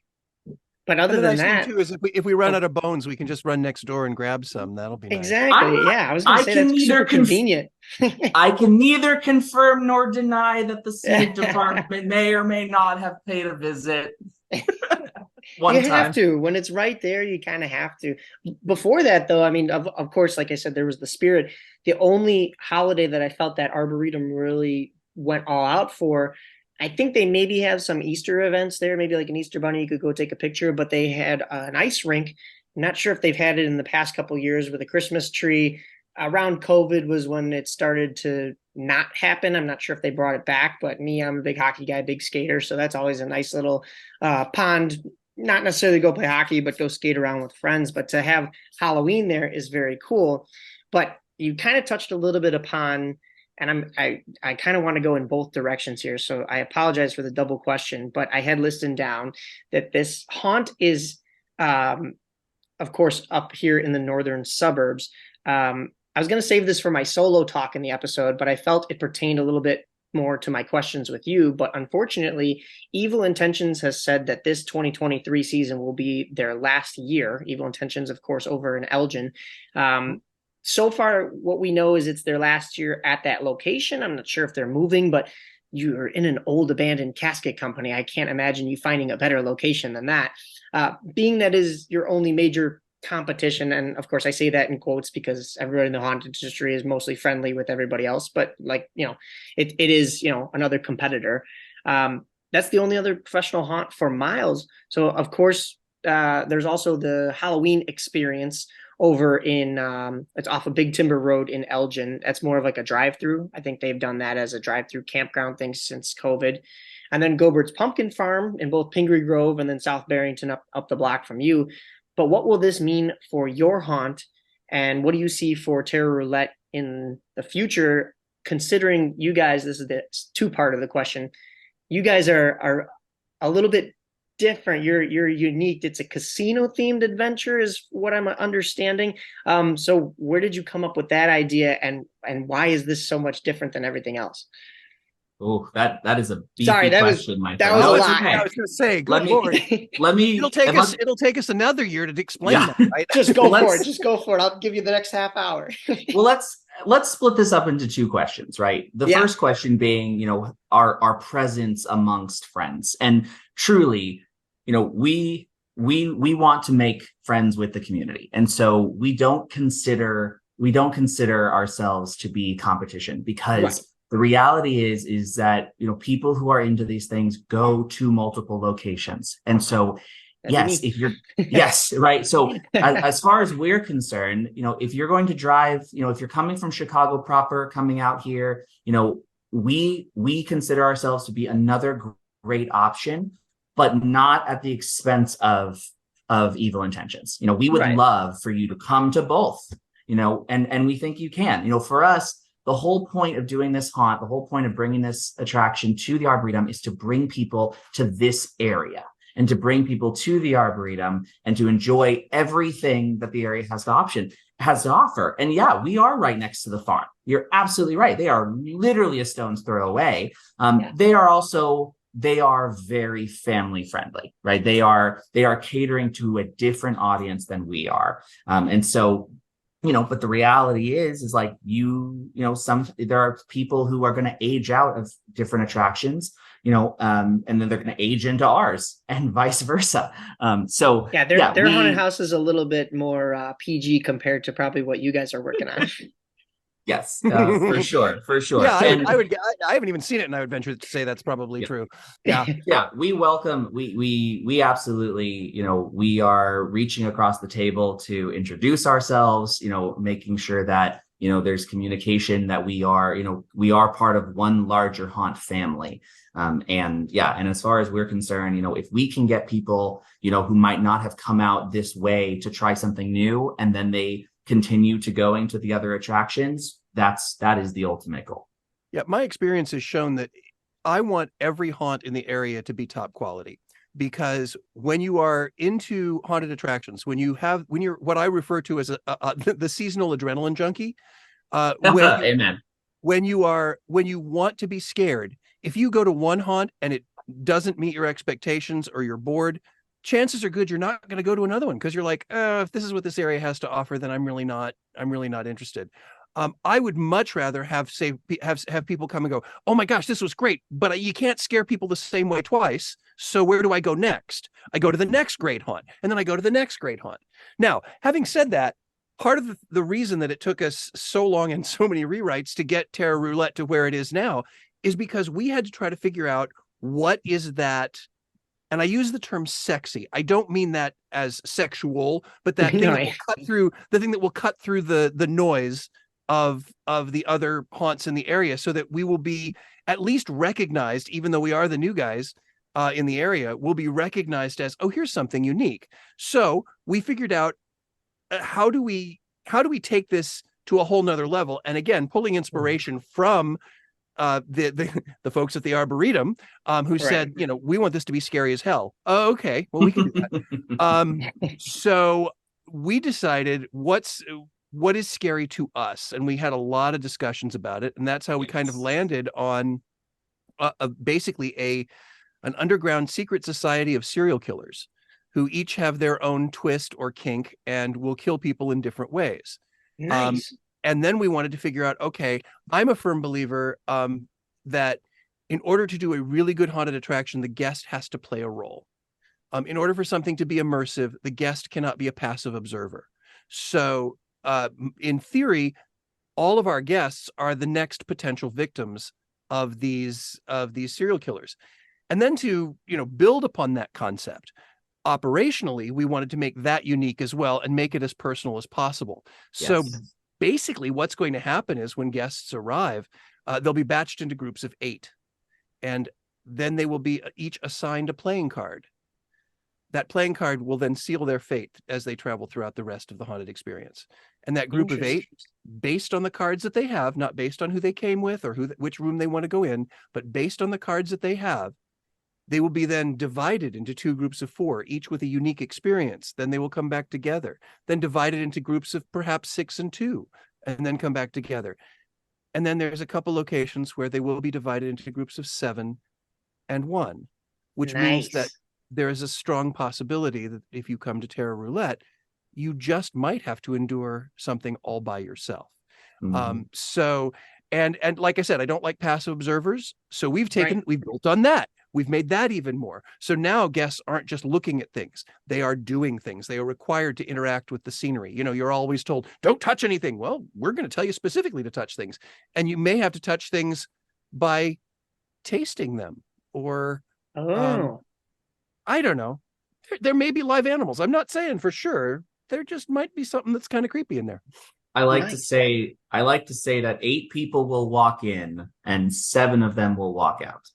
And that is 100. That is 100% true. I told that to the to the inspector of the Department of Labor today, and once she understood why I said it, she got a kick out of it. But yes, it is. This is a unique experience. It is a personalized experience. When we started early on, I had mentioned to Scott, that for me, the thing that I like is practical scares, so you're not going to see, ghosts and goblins and ghouls. Everything it could happen to you. It's all very potentially real. And that's what personally thrills me. But one of the things that we were really trying to figure out in the how do you cut through the noise was what's the one thing that most haunts can't do. And it's that in a conga line experience, most haunts, you have the protection of your friends. And so we found that we're like, there's a way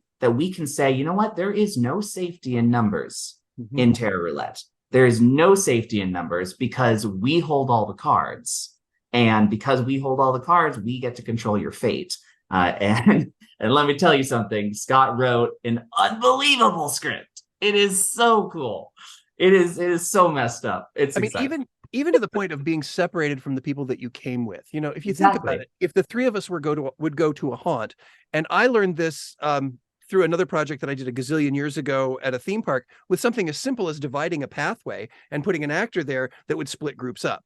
You know, that was terrifying. I went through another haunt that was in the Chicagoland area. I'm not going to mention which one it is because it's not around anymore. But they had a performer I was going through with a friend of mine, and he was screaming like a little girl. I'll be honest. And the guy says, "How much for the little girl?" And he takes him by the arm and takes him in a completely different direction than me. Nice. And I was like, "That's wonderful. That's terrifying. That is taking control." You know, something that is a very human response is mastery and control. We like to control our environment. And that's from the moment that we are born until the moment that we die. We want to control our environment. And when you take that away from a guest, it makes them so susceptible to fear. Yeah. And that's really what we've done here with Terror Roulette. You do not control your evening. Once your fate is sealed by the card that you are assigned. I mean, there's a character in the very first room that says, "Tonight you will die." Nice. That's the beginning, not the end. I love how that's always, you know, I shouldn't say always, because but like you're signing up for that, you know? You kind of have to take a step back and go, I just bought a ticket. I just signed up for a guy to tell me in the first room, you're going to die tonight. Mm-hmm. I don't know. I know you said you weren't going to name the haunt, but Disturbia Haunted House, before it was where it's located now in Downers Grove, it used to be in Rosemont. And that was the only haunted house that I can remember in Illinois that would separate you from your group, because there was one part where they would put you in like these little train carts, and then you'd go down different tracks and wind up in different places. My group, we had a person then join us, which I could tell right away. It wasn't to discredit anything that they had done. I could tell right away that she was bait, because she was eventually going to get grabbed. But yeah, she was planted in there, because who comes to a haunted house with a backpack on? That may have been the only mistake they had. But she comes in, and it's me and of course two other friends of mine, and you know, we were maybe junior high, so we think we're these big burly dudes, and we're like, yeah, we're going to protect her. And sure enough, they're still going to rip her right out of our arms. And then the rest of our group had gone down a different path. So I'm excited to hear kind of what you have going for this one. Well, it's funny so because funny. We almost did that. Yep. Oh, really? Well, it's funny because I did that. So I did that. One of my favorite stories with using a plant in a haunt is from SeaWorld San Antonio. I wrote a haunt called Prey for SeaWorld in San Antonio, Texas, for their Hollow Scream. And in Prey, it is about it's about an escaped murderer who's running through the brush of Texas. And we had assigned victims that would join the queue, just like you described. That's awesome. And the character came in, grabbed them, and they always start. My favorite way is they start with, "I'm sorry, I know I sound crazy, but I've been separated from my group and I'm really terrified. Can I just hang with you for a while?" And the moment you get that emotional connection, then when you pull them away, it creates this explosion of emotion. Well, it was such a loud explosion at SeaWorld in Texas that someone called 911 from inside. Oh my gosh. And the police were dispatched, and there was a helicopter flying over SeaWorld San Antonio. And I thought, oh my God, they're going to kill me because I wrote this and they're getting all of this horrible negative press. However, when it happened, they were on all of the networks. Oh, it got picked up by national news, and they contacted me and they said, "Scott, you were in so much trouble until we woke up and saw our haunt on every single one of the news networks in the morning." So when it's done right, victims work incredibly well. Yeah, planted victims work incredibly well. And it was so funny because when we first started doing that in theme park, they were like, how do you make certain you don't grab an actual guest? And I said, I want to make it as obvious as possible. So the costume for all of our plants was, they had a t-shirt with a bullseye on the front, and on the back, it said in bright yellow letters, "Victim." Okay. Yeah, there you go. And everybody said, the guests are going to figure that out right away. No one did. And in fact, oh my gosh. And in fact, so many people said, "Oh my God, that's the coolest shirt. Where did you get that?" And our merchandise I was going to department say said, they thought it was just a fashion statement. exactly. Yeah. And our merchandise department said, hey, can we sell those? And I No. said, no. No. Oh, the Oh suspension of my. disbelief is, yeah, when people want to be scared, when they want to come to have a great experience, they will believe, they'll believe whatever you have trained them to believe, you know. And so starting with our attraction, going tonight you will die, you know, every room could be you. It could be your turn. It's all a matter of what the dealer has decided for you. So it's awesome. My gosh. I was going to say, did you put the red shirts? Is it red shirts from Star Trek on them and make them?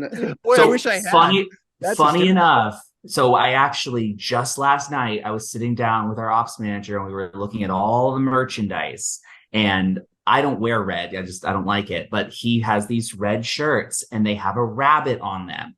And I was like, dude, this is right out of Star Trek. I was like, Yeah. I don't know if that's making that into final production or not, because I was exhausted. But there was definitely a draft at one point that has this rabbit with a red shirt. And I was like, that's nice. It's a good homage. Oh my gosh. The only other haunt that I could think of that I've gone through, and you had said, Scott, that you've done stuff in Indiana as well. It was an Indiana theme park, and it was 4 haunted houses. And I can never remember the name of it, but I remember I did 1 year of college out at IUPUI. And then my friends during that October, we were like, let's go do something. Especially they knew me coming in. They were like, wait, you used to do this haunt back at your own house? I was like, yep. Was it Holiday World? It might have been. It was north of Indianapolis. It wasn't too far off because that was where we were. Maybe half an hour north, 45 minutes at most. But this one, you had to sign a waiver because they were allowed to touch you. Most of the reason they were allowed to touch you is so that they could split you from the group. And there was one, it was like a mad scientist area where they put all of my friends in containers, and the mad scientist was like holding on to me and made me watch as they, fill the containers with smoke. And then all of a sudden my friends disappear. Well, really the containers were tilting and then they were being let out on the other side. There was another one that I got sent in with these 2 girls. My buddies had abandoned me. I got sent in with these 2 girls, and the first guy that popped out, they bolted. Well, the first guy that popped out, and this was, I should also mention, it was an open air, like junkyard style type of haunt. So there's like these Indie Screen Park. Yeah. Have you worked with them? I have not. I know some of the team who, because again, when you've been haunting more than most haunters have been alive, you meet people. But yes, Indie Scream Park is very similar to. They're awesome. There's one down here in Florida called Screamageddon, which is basically a big outdoor multi-haunt experience. Yeah. Okay. That one, so the guy I was all alone then. Those girls had run off, and the guy, this big burly dude, grabs me, and I have the hockey player hair, so he sits me down in a chair and he goes, "We're gonna cut your hair off." And like, it wasn't even like I'm gonna slit your throat or whatever, but I was genuinely concerned. I was like, please don't actually shave me, like, because you actually have a barber's razor right there. And I'm like, please no. And then so I went through the whole rest of that. It was awesome. They have these big towers that have these like flames on them, like you're in an actual junkyard type of thing. And then you get to the end, and it is a labyrinth of chainsaws. And every time you go the wrong direction, there's another dude at that dead end with a chainsaw, and then they feed you back the other way until by the time you find the actual exit, you're being chased by 10 different chainsaws. And at a certain point, I was like, all right, I get it. I'm like, I'm getting out of here. That was intense. crazy. And that was like you're talking about splitting up 7 and 1. Yes. That makes it that much more terrifying. Well, and it's funny you mentioned the thing about the hair, because I hate to one up you, but I went through a haunt where they did shave my head. And they warned you. I mean, they said there was a big sign: if you sit in the chair, your hair will be cut. And I was like, I have to try this. I want to see what this means. And they did. They shaved the name of their haunt into the back of my head. It was excellent marketing. It was, but I was a willing participant, I mean, I had no qualms about it. I mean, I knew what I signed up for. I knew, they gave me ample warning. They double checked when I sat down. They're like, you really want to do this, kid? And I said, yeah, go for it. And it was awesome. This is the part where I wish we had video on the podcast final production, because the fans can know that you don't have hair right now. No, So I'm bald now. Is Yes, that from that they shaved you, so then you figured get rid of the rest? He just goes to a lot of haunts where they shave heads. I guess so. They've run out of hair now. I am bald because nobody told me that at my wedding I was wearing a skin yarmulke, and then I saw all the pictures and I was like, that's it, I'm done. That is 100% true. Yeah. Now, you did mention the fact that you had to sign a waiver at those other haunts, and it is worth noting that for us, we do have a waiver, and it is for the exact same reason that you mentioned. The purpose of our waiver is really just to kind of put a little gate to say, hey, we are different. And it is really intended to give people clarity about what they can experience. And you're absolutely right. In our haunt, actors can guide you physically, and it's not intended to be any kind of aggression. It's really meant to be of a guidance variety. As Scott is directing, he can explain, and we're teaching all of our actors how to do that respectfully. But it is kind of bridging that bubble of safety. We're trying to find the places where people think like, oh, I'm safe because they can't touch me. Well, no, yes, we can. If you're not sitting in the chair we need you to sit in, we're going to move you, and that's going to happen. And it adds to that realism. But yeah, we're very excited. We're excited to push the envelope and to do something different, and to give people a very practical terror experience. For those that don't know the levels of haunted house production, and you kind of touched upon these a little bit already, but what are the duties and respective roles for each of your positions, producer and creative director? Especially when it comes to a haunted house that, you have actors that are, like you said, directing people and actually being able to physically touch them. Well, okay, I'll start with this because then Scott's going to take the next 30 minutes and explain. As a producer, I am a glorified traffic cop. So, okay. So my job is to keep all of the teams moving forward in the same direction. So when we first started this, I sat everybody that I had brought onto the team down, some of which, came already from IWG, and then of course Scott, and basically said, okay, here's the spearhead vision. I'm looking to do a practical haunt with practical terrors that is unusual and will cut through the tape. And we started off with this list of like, what are things that are scary to us that have nothing to do with, supernatural hocus pocus. And then once that happened, the ball was rolling and Scott ran with it. And so my job at that point is to essentially keep things moving by liaisoning, communicating with all of the different teams to make sure that things are happening on time, that the different teams are communicating, that everyone is on the latest version of the script, which is harder than you think. Okay. So to ensure that, the people in the fabrication shop understand the vision and are doing the same as what the costumers are doing. Working with our operations manager to develop what the schedules are going to be for the performers.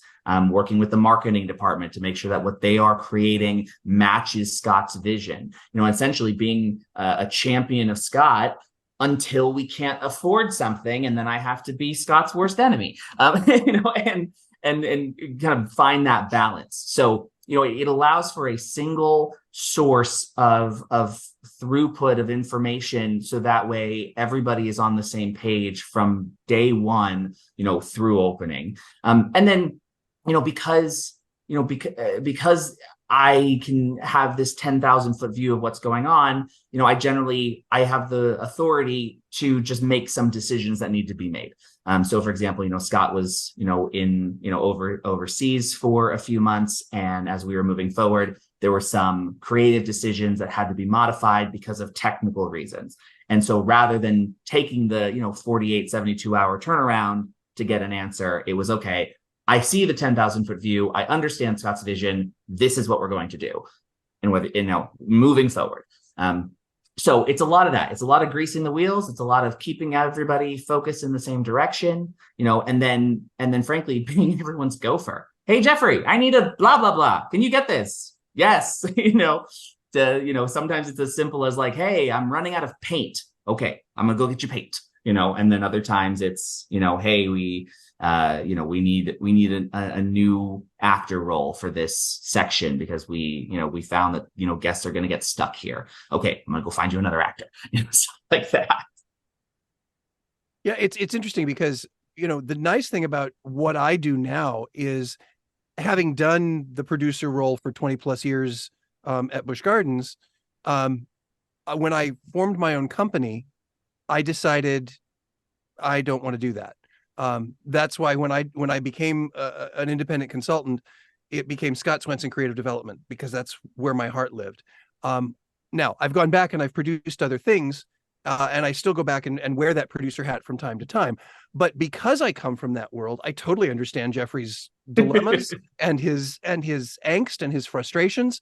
I always describe the producer role as the producer is the person who makes sure that all the balls stay in the air without ever actually juggling. So it's making certain that everything is running the way it's supposed to without actually doing other people's jobs.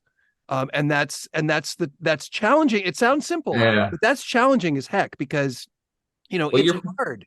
It's hard to corral.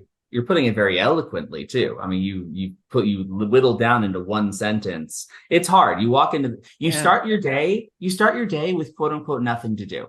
You literally walk in going, I don't have a checklist, a to-do list, or nothing. And 30 seconds later, your day is full. Full.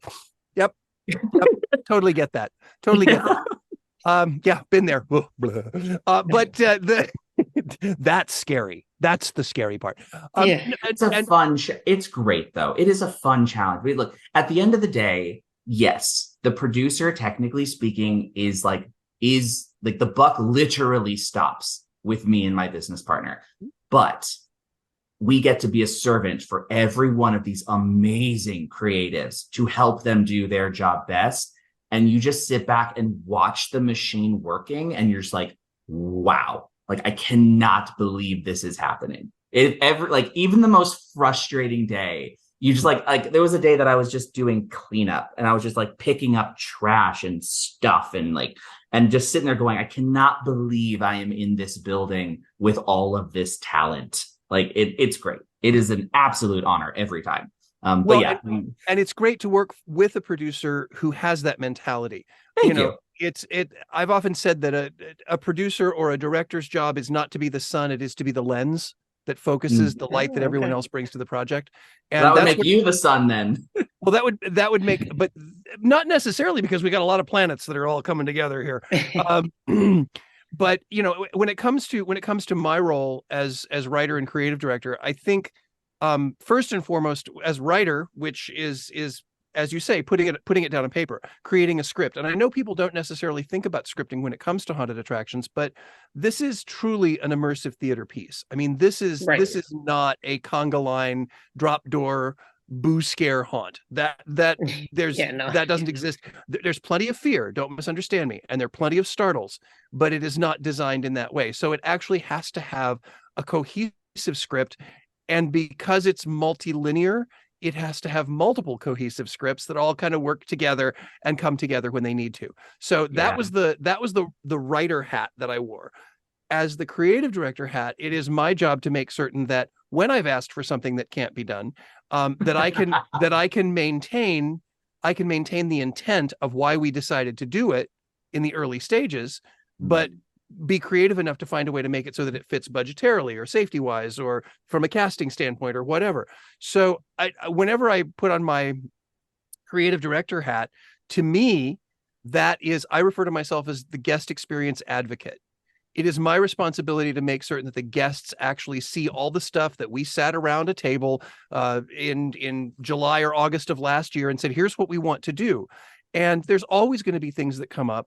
We've had I can think of, and I'm not going to go into details here, but I can think of some very specific things in this haunt that have gone completely in one direction and then turned around and went completely back in another direction and then came back to where we were originally. So, it's, that's what, yeah. I was like, you can give some details. I'm fine. Nah, it's just the reality of the situation. It's just the reality of the situation. And because Jeffrey's not new at this producer thing, he gets it.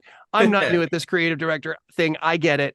And there are times where, I often say when there's the only thing that's consistent in this kind of industry is change. There are going to be challenges that constantly come up. They're going to come up when you least expect it. And you have to be, the only way to be ready for any sort of, I'll put it in air quotes, catastrophe.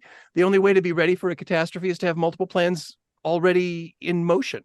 And that's true whether you're putting in a haunted attraction or whether you're dealing with COVID. I mean, you have to have multiple pathways rolling at all times. And there are times that, ideas have to change. And the best piece of advice I can give to any creative, because creatives never want to quote unquote kill their babies. They never want to relinquish those things that they are so tied to with their heart when they can't do it. And what I always recommend to creatives, because, creatives, we're mushy and you can hurt our feelings really easily. But what I always say is, as a creative, allow yourself time to mourn the loss of an idea, because you can't embrace the new idea until you've mourned the loss of the old one. So, and sometimes that takes about 5 seconds. Sometimes that takes a day or two. Sometimes I got a couple that, 20 years ago, I really wished hadn't gone away, but to that end, that's part of the process. And as the creative director, that's my job to handle. That's my job to continue to say, you're right. We can't do this. We can't do that. We now have this technical toy that we can play with. What if we utilize it in this way? So it is, I don't even want to say a give and take. It's a collaborative effort. It's not a question of, who's going to make the decision or who's going to be right or who's going to be wrong. It is, how do we create the best experience for the guest? Right. The guest is the ultimate. We talk about who has the ultimate say. And you're right. The producer and the production company does have the ultimate say, but who's really the boss is the guest. Yeah. Amen. What is their experience? That is true. Yeah, being in the sports world, it's the same thing. The fans will dictate. I'm seeing it right now with my White Sox. I'm hoping more so the fans don't go to games and give Jerry money, but that's a whole nother conversation. But you bring up a good point that I actually didn't even have this question written down, Scott, but I guess I directed at you, is what kind of advice would you give for somebody like us that would be more of a home haunt, but still a haunted house, that maybe doesn't have the tools to connect every room? Because couple months ago now, I had John LaFlamboy, owner of Hell's Gate Haunted House and formerly John and I have taught sessions together. I love John. The man is brilliant. John is awesome. And he was saying, rather than, and I was crediting Hell's Gate does this, and Statesville did it as well, but there's consistency throughout the haunt. And like with you guys as well, you're telling a story rather than here's the butcher room and here's this room and here's the zombie room or whatever. So everything kind of flows. But for somebody like us that has, segmented rooms in a garage and multiple different genres of props, what would you kind of encourage in order for us to flow a little bit better, or even just kind of create a story? Well, I think the most important thing to keep in mind is to start with your story. Don't try to superimpose your story over the props that you have. Start with your story and find ways that your props can fit into it. Gotcha. I've taught this session many times at Transworld, at Midwest, at pick one, Chicago Frights back in the day. So I am, without going into the entire session, right. The analogy I like to use is the story is a pine tree, and your props and all the other crap are the ornaments that you put on it. Okay. If you don't have a good story, if you don't have a good Christmas tree, no matter what kind of ornaments you have, you're still going to have a crap end result. You need to make certain that the story is the litmus test for every decision you make. Yeah. The story must be, you must remain true to your story first and foremost. Now, if you, for example, I have, sorry, I'm going to do a slight plug here, but I have a book out there called, I have a book out there called Follow the Story, available on Amazon. And it is, thank you. And it is, I'm very, very proud of it because it came from my podcast. And then Philip Hernandez from Haunted Attraction Network actually was the publisher for it. But it is all about using the story as a litmus test for every decision that you make. So, the original, it's called Follow the Story. The original title was Where the Hell Did That Clown Come From? Because everybody wants to throw a clown in. Number one fear in the United States, clowns. I get it. The irony of this statement, Scott. Oh, I know. Irony. I know. Is not lost on any of us, and especially when people go through Terror Roulette, it won't be lost on them either. Oh my God, my favorite room in that haunt. Oh my God, is an homage to that title. That very statement. I know, but the idea is when you have a haunt that focuses on the props versus the story, what you get is walking through a trade show floor. Yeah, instead of an actual experience. And the example I like to use is when you do disjointed rooms that don't connect, you have a bunch of little things when you have the opportunity to have one big thing. You know, I have several friends who are home haunters, and when one of them did his master's thesis, which was indeed an art project, a walk-through immersive art project that was basically a haunt. Nice. I sat down and I was one of the adjudicators for him when he graduated, and I told him point blank before he even started, I said, look, if I walk in there and just see the cool props that you liked without a cohesive story, you're not creating art, you're creating a showroom. So make certain that you start with a story. Now, don't misunderstand me. Terror Roulette is a perfect example where we have a storyline that puts together a bunch of different things. So much variety. Yeah. Because again, each serial killer has their own way of dispatching death. Yeah. And they have their own little bit of insanity that lives in their heads. Yeah. So it gives us a great deal of creative freedom to create variety within the haunt. I think all too often people get stuck on the idea of, if I have a story, I can't have variety. And that couldn't be further from the truth. Yeah. If you've got a strong story, it gives you a jumping off point to have more variety than you ever could have imagined. Yeah. So now, I hope that answered your question. Yeah, well, Scott, definitely. Scott, do you mind if I throw you under the bus just a little bit? Sure. Just a slight bit. Sure. So, I come back swinging. I'm just telling you. Do it. Yeah. So it's funny because when you started answering that question, I realized, I was like, oh my God, we teach the same class. I didn't realize this, but we, of a different name, we teach a very similar class. But instead of story, I always use the word theme. But if you have a bunch of props, what do you do about it? Because, you know, you're right. When you have the opportunity to start from scratch, you should do this, and you have to do this.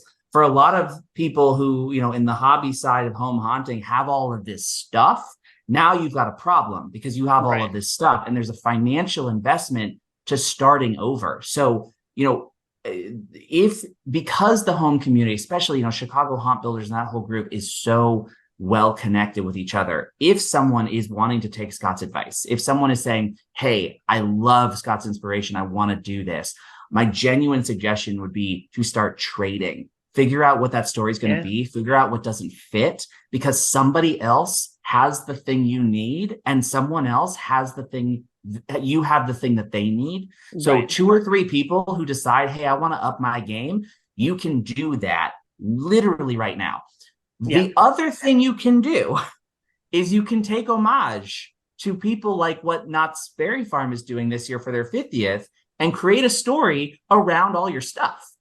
Because literally what Knott's Berry Farm is doing this year, is they just announced this, is they've created this character called the Collector. And the Collector has, over the last 50 years, collected all of these non-related items that pay tribute to the haunts that came over the last 50 years. That's the story.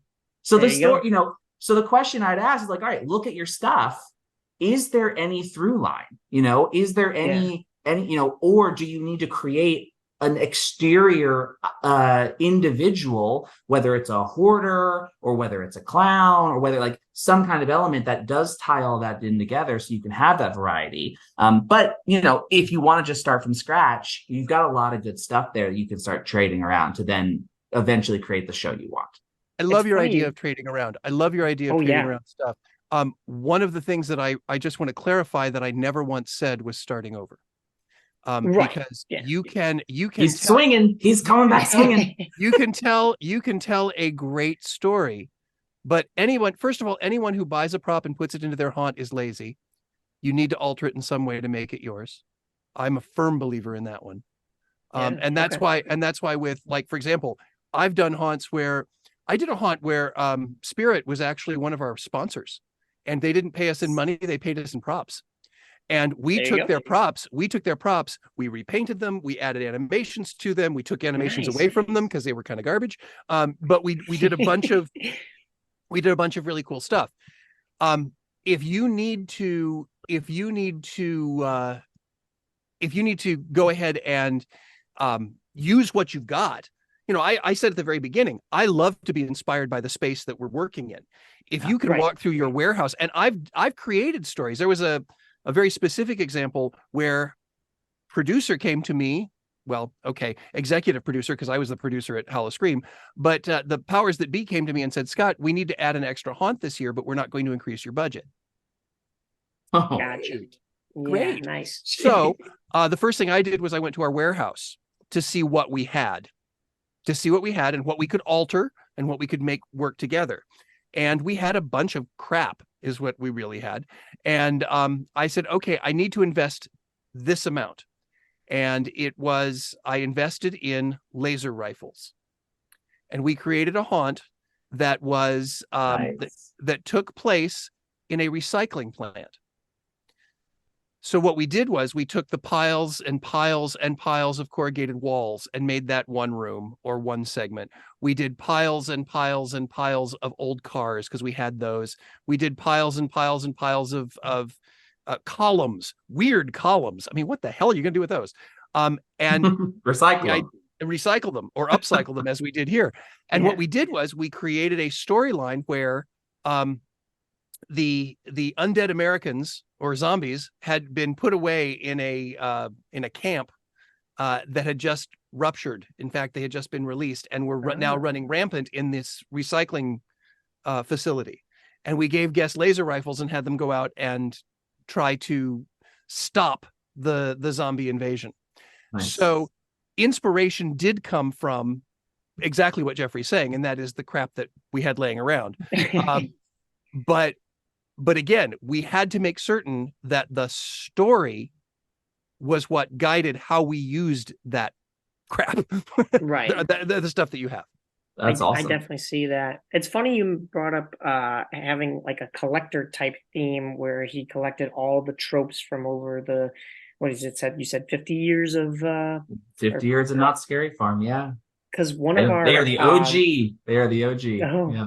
One of our actors that does voodoo with us, she's in a circus, and it's the Triton Troopers, Triton College, and they did a show this past year. I think it was spring of 2023, or it might have been fall of 2022. I forget, but they were celebrating 50 years as well. So they did one act, basically paying homage to each of their 50 years, something that was a crowd pleaser in each one of those, nice. Which is cool. And then when you bring up the fact that, it's, good to have the props after your story, but then sometimes you get, as a home haunter, sucked into having the props first, but then to then reuse and recycle and trade. We always try, we have a polka dot room and a clown room. And the polka dot room, to spoil it, I've done it on the podcast before, is the entire room is black walls, black floor with polka dots. And then we have somebody in a morph suit with polka dots on them so that it looks like then the wall's coming at you. And we have the strobe and the black light in there. And I always try to pair that with the clown room so that if you go in from one to the other, it flows nicely. We're doing a little bit more flow this year with what we're doing. We still kind of have segmented rooms, but what you answered in that question is is getting my wheels turning here in September. So it's like the 8th inning, and all of a sudden we're making a pitching change right now. So, but I'm ready for it.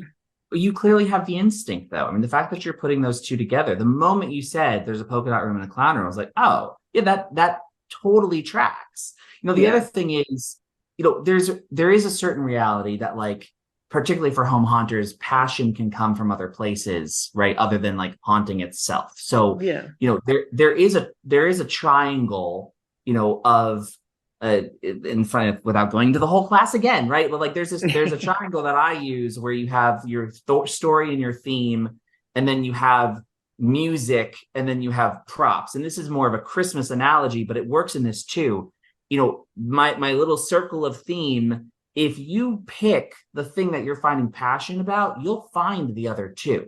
So if you're at Spirit Halloween and you're like, oh my God, there's this fire-breathing dragon, I must have this dragon.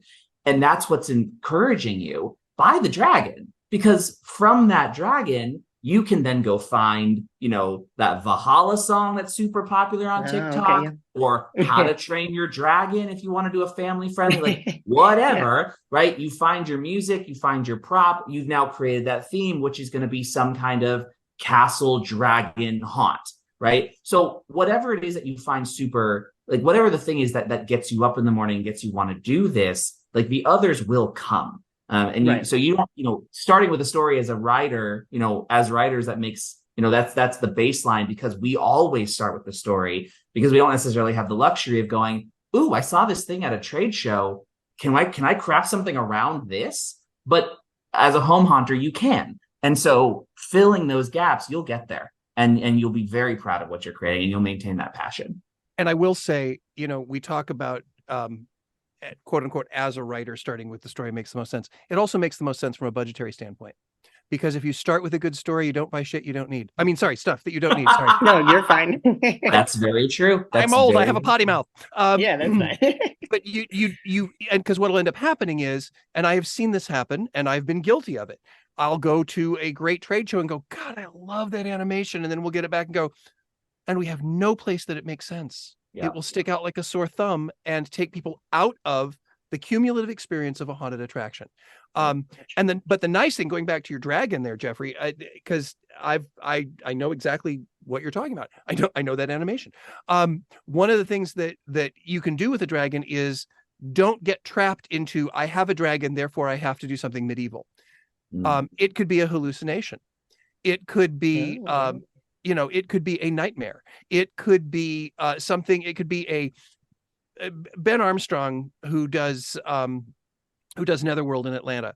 Ben Armstrong, Netherworld has a great overarching concept, and that is that each year a portal opens up from the Netherworld into Atlanta, and that way he can reuse all of his props, rework them based on whatever horrible thing comes through that portal. Oh, okay. And so his overarching story is a portal basically from hell. And nice. And by the way, anybody who's ever listened, who've ever, if you have the opportunity to go to Netherworld, go to Netherworld. The haunt is amazing, especially if you like, and Ben would say the same thing, especially if you like really gigantic monsters. He loves to do big monsters. They're huge. It's absolutely insane. Huge. Yeah. Scenically, that thing is off the charts. And he's been collecting those monsters and refurbing those monsters and putting those monsters together since he was a pup. So yeah, he's it's a great haunt. But again, that's a perfect example of how to have cohesiveness without throwing out all your old props and starting from scratch. We were very scrappy back in the Howl-O-Scream days. We would take, like, I did a whole haunt on an evil toy factory, and it's Nightshade's Toy Factory. And we took all of our old costume character mascots, bloodied them up, and put them in a giant pile in a stuffed animal room. And yeah, the look on your face right now, Jeffrey, is exactly what our marketing team did when they went, You're gonna kill the white tiger? Like, yes, we are. I'm just like, God. Well, thankfully your mascots were not IP related, but my immediate They weren't at that time, and that's why we only could do it 1 year. But right, I was about to say, like, my first thought was like, oh my God, the IP holders are gonna kill you. Yeah, like, yeah. Well, when they moved on to, and part of the reason that we could Bloody do it Elmo. because, yeah, exactly. We had moved on to Sesame at the time, and all of our old characters that we owned the IP for, we didn't have any problem doing it because you can't do Cookie Monster with his eyes gouged out. It doesn't work. I can neither confirm nor deny that there might be a disemboweled Elmo in one of our trailers. All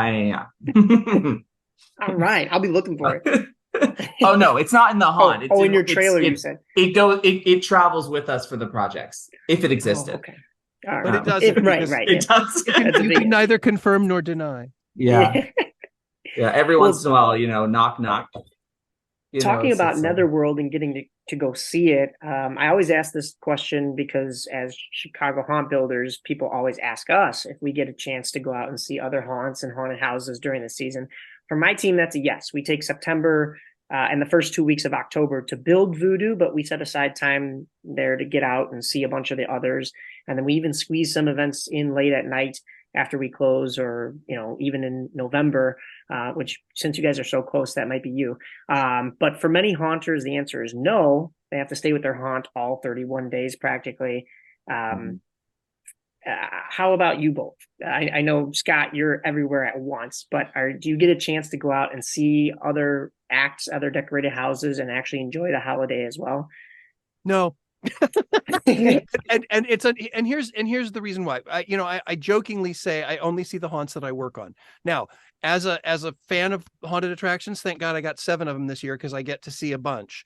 But something that Jeffrey mentioned earlier, by the time Halloween opens, I am in the final push for Christmas.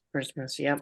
And by the time Christmas opens, I'm in the final push for the shows that are opening in January that are theme park or zoo related shows that I have to get ready for. So I'm always celebrating the season before the season actually happens. So it's difficult for me to go out and see them. Now, living in Tampa, you would think that I would be at Halloween Horror Nights or Hallow Scream or every single year. I have not been back to Halloween Horror Nights in Orlando in so many years, mainly because when I was going, I was so darn spoiled because, I've known like Mike Aiello since he was the assistant writer for Bill and Ted. The last time I went, it was Aiello himself just kind of saw me and we walked around together and got to experience it. And that was really fun. So I'm stupid spoiled. I don't like crowds. I'm a really horrible haunt goer. That's why you like this haunt, because you don't have to wait in a line. Exactly. Yeah. Why do you think that was so exciting when we finally got that approved, that we could do, a time ticketing. We could do an event that was intimate. We could do an event that didn't put you chest to back with total strangers as you waited for the actors to reset. That I hate that stuff. I don't even enjoy that. So, and again, we've just seen both Knott's and Horror Nights have both had their media nights, and I've been in touch with many people who attended both of them, and they're saying right now the biggest challenge they are having is the creature comfort of going to the experience. They're saying it's too crowded. When I will give you a perfect quote. The people who went to opening night of Horror Nights in Orlando, which is a great event, don't misunderstand me. They do a ton of great work, but the challenge they're having are the creature comforts of the guests.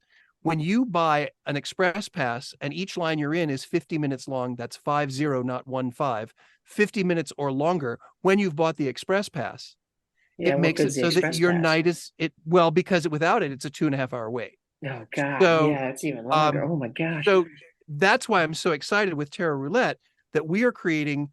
I don't want to call it boutique style, but that's the way it's going to feel to our guests. Yeah. They're going to feel like they are the most important part of the story, and I think that is something that outside of the creative, outside of the the scenic, outside of the costuming, outside of the makeup, our guests are going to feel that we are there for them. They're going to feel that we are there to scare them. And that's what appeals to me about Terror Roulette in comparison to all the other haunts that I'm familiar with or have worked on. I years and years ago, I did a haunt. I am responsible for the very first theme park haunt that guests went through by themselves. It was an upcharge. It was at Howl of Scream in Tampa. We did it for 3 years, followed by 2 years of another one called The Experiment. The first one was called Alone, and it was designed so that guests went through by themselves. And ever since we had the success that we had with that particular haunt, I've always been trying to find a way to get back to that feeling, to get back to that sense of, I'm going to build a camaraderie with like a small group and then get pulled away from them. We've talked about it in the plant scenario where, you have somebody who comes in and is a placed victim. And then when you're separated, it creates emotional angst. I want our 8 guests who come together at Terror Roulette, I would prefer, quite honestly, that they don't know everybody in their group, because I want to see what happens when they start forming these relationships based on the terror and the angst that they're put through. And then what happens when they separate. Interesting. I know it makes me sound really sadistic, doesn't it? No, I want to see our guests cry. Too. I'm the one probably signing up to go do this then. So we hope you do. We hope you do. Yeah, it is interesting. We've created a virtual queue. So once you show up, you are immediately in the story. So like you check in, you enter the Fox and the Hare, which is our night bar, and there are characters in the space. There are literally, we just went and picked this up locally, but like there's characters in the space, there's foosball table, there's pool, there's a bar, no drinks are being served, but there's things that you can check out and buy, there's artwork, and like you literally walk in, you scan your ticket, you are in the experience. And that is so cool because the lines are the worst part. And I'm the sucker who ends up buying on the couple of times, if I'm ever actually able to go, I'm the sucker who buys the VIP ticket just because I don't want to wait in the line. And so we've eliminated the line entirely by essentially giving you the experience from Git Street. There are literal, everybody in our haunt is an actor. Every single person you interact with is an actor that's been trained and costumed and given that improvisational authority to really make something special with you from the moment you enter our world. And that part's special, and that's the first row. So I'm interested. I like that idea because usually I am a big advocate of the line, especially when you have a type of line like Hell's Gate or Statesville used to, where the actors are super interactive. They're always doing something crazy. But then again, coming from more of a theme park-esque, trope, or what's the right word I'm looking for? More of a theme park, background. In an extent is, those lines aren't as immersive and interactive. And then even any type of lines, even if you have the best lines in a haunted house, it's not as personalized of an experience as what you're saying. You're not one-on-one. So I like that idea. So I'm very eager to come and see this. My co-host on the podcast actually gave me the idea because when we were looking at you guys at Midwest Haunters Convention and then also looking online to plan our routes and plan our days, he was like, hey, you should maybe like reach out to them. We should talk to them and see what it's all about. So we're excited to probably get a group together, whether that be my voodoo crew with me this year. And then Matt's over. He's another home haunter, Greenbrier Cemetery up in Gilbert's. So we'll be coming to visit you guys and see where can fans find you guys and the haunt. Go ahead and promote everything that you guys have going on for Terror Roulette, and then also yourselves, Scott, if you want to plug that podcast you were talking about and any books that you got too. I know you mentioned the one already. Scott, you go ahead and I'll wrap it up. Okay. Well, I'm not here to talk. I've tried to use examples from my past to show how it got me here. People often ask me, after all the years that I've done haunted attractions, what's your favorite? And I always say my next one, because the way I like to look at it is, no matter what I've done in the past, you're only as good as your last haunt. And Terror Roulette is where my focus is now when it comes to terrifying haunts. Even though I am working on other ones, this is the one that is the most terrifying. This is the one that brings together all the things that I get really passionate about around the Halloween season. If you'd like to know more about who I am, scottswenson.com is the easiest place to go, and you can just get stuff there. But more importantly, I think checking out terrorroulette.com, and it is continuing to evolve. You will see us more and more on social media, which is very exciting. There is, if you are, for those of you in the Chicagoland area, you'll start seeing us popping up in more and more places. We have a very aggressive marketing team that both for the Arboretum and for the haunt itself, and they're all working together to create something unique and to make a splash so that people can find their way to come and get terrified. Yes. That's awesome. And then I know you said that your focus is Terror Roulette, but your podcast too, where can people find that one at the very least? So it is the one that I do a weekly podcast, which is called Green Tagged Theme Park in 30, which I have to tell a very funny story. Jeffrey actually called me last week when we were recording it, and Jeffrey is a listener. So when I went to tell him what was on the podcast after we had recorded it, he said, "Don't tell me, I want to listen to it." And then I get this text saying it was hysterical because I heard my phone call when I called you during your recording come through on the recording itself. Yep. And the follow-up text that said, "Sorry." Yeah. So, but Green Tag Theme Park in 30 and greentaggedShow.com or the Haunted Attraction Network. For those of you who are haunt podcast fans, Haunted Attraction Network has stuff that Hauntathon is going on right now. And then I also have a solo podcast called A Scott in the Dark, periodic podcast for haunters, which is basically a series of workshop sessions. That's why it's periodic, because I don't always have something I want to say. So, but I've been doing that for several years now, and there's a great collection of that also available all on Haunted Attraction Network. So if you want to find out more about that stuff, that's definitely the place to do it. But Green Tagged is more theme park centric, but it's for people in the industry. Philip Hernandez is my co-host, and we are not. I don't like to say that we are just fanboys, even though we kind of are. When it comes, you can't work in this industry and not be kind of a fanboy of the industry. But we focus on the trends versus the what is the newest, hottest ride.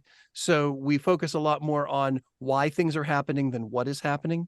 And it is, we guarantee that our shows are approximately 30 minutes. And because we try to keep it in nice bite-sized chunks, we often say we don't want to come to the show with all the answers. We want to make sure that people who listen start asking the right questions. So greentagshow.com or the Haunted Attraction Network for Green Tag Theme Park in 30, or A Scott in the Dark periodic podcast for haunters. Okay, I'm done promoting myself. Sorry, we're here to promote Terror Roulette. I'm Italian. I talk a lot too. I'm just wondering how you have time to do the job. I mean, you're doing so many, like, it's incredible how you are everywhere. Like, you have found a way to be everywhere and still be doing 7 haunts. And it's always remarkable to me. But yeah, so to round that out, we are at terrorroulette.com. We are also on Instagram, which is Terror Roulette Chicago, because someone already had Terror Roulette, which has floored me. Yeah. And I reached out to him multiple times, or her, and I don't know, but I was like, please let me have your handle, and heard nothing. But we're also on TikTok as Terror Roulette, and I believe we're on Twitter as Terror Roulette as well. The Arboretum in general is shopthearb.com, and you can see all of the things. And really, people who come, I'd really encourage you guys to make a night of it, because the Arboretum, I can tell you, having lived here now for a little while, lunch every day in a different restaurant in the Arboretum, and like going and getting like stuff that I need, from like clothes to shoes to haircuts to dentistry. Like I just stay in the Arboretum. It's great.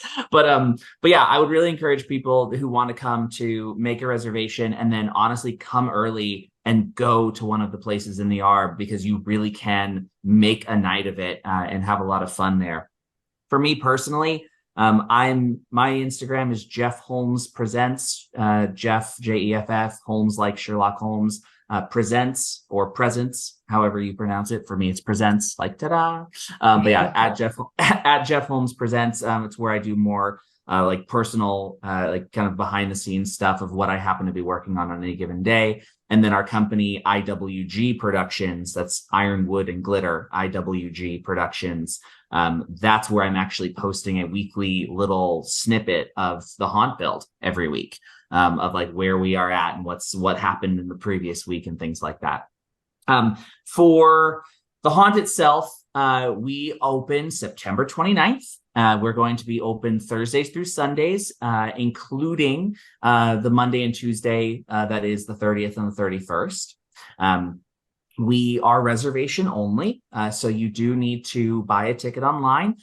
If you show up without a ticket, we're going to direct you to the website, and hopefully there's a time slot available. As Scott told you, because we are doing a pulsed intimate attraction, our capacity is lower than most. So based on the numbers I'm seeing, we are definitely going to sell out. But we thought we'd have some fun with you, Michael. We've created a coupon code for your listeners. Oh, dang. Okay, yes, here we go. Yes. So I thought we'd have some fun. Our opening weekend is the 29th of September. So it's the Friday, Saturday, Sunday. So what we've done is we've created a coupon code for you that will give you and your listeners 20% off their entire order for that weekend. So when I mean entire order, I mean entire order. Anything you get, you can get like the VIP backstage tour. It will give you 20% off your entire order. So that'll be good for that weekend. The code is very simple. It's Voodoo. Nice. So they put that code in, VOODOO, and they'll be able to get that off for that weekend. We hear your passion. We're excited to be part of the community, and we'd love to see you all on opening weekend to help celebrate this new attraction. Oh man, that's awesome. Thank you guys. Absolutely. And yeah, for all you listeners, go out, snatch that code, Voodoo, obviously. It's right here in the podcast. But as he said, make a night of it too. If you don't make it that opening weekend, what popped into my mind is that movie theater is right there. And it's one of those nice sit down, you can order a meal while you're watching the movie. The Exorcist comes out on Friday the 13th. So that might be a big night to make a night of the Arboretum by catching a movie, grab dinner, and then also have the haunting experience right there all at once. Yes. So that would be awesome. Well, thank you again, guys. That is awesome. I know I've taken so much of your time. Please extend a thank you to, is it Natalice? Yes. For connecting me with you guys. And we look forward to seeing you guys this year. That is awesome. Thank you. This is going to be fun. We look forward to meeting you in person. I imagine it'll be in the haunt, however. So sounds good. We'll try to leave your hair in one place. Please. Well, most of it. Might be ruffled up a bit. So. That's all right with me. Awesome. Well, thank you again, guys, and we'll see you this Halloween season. Brilliant. Thank you.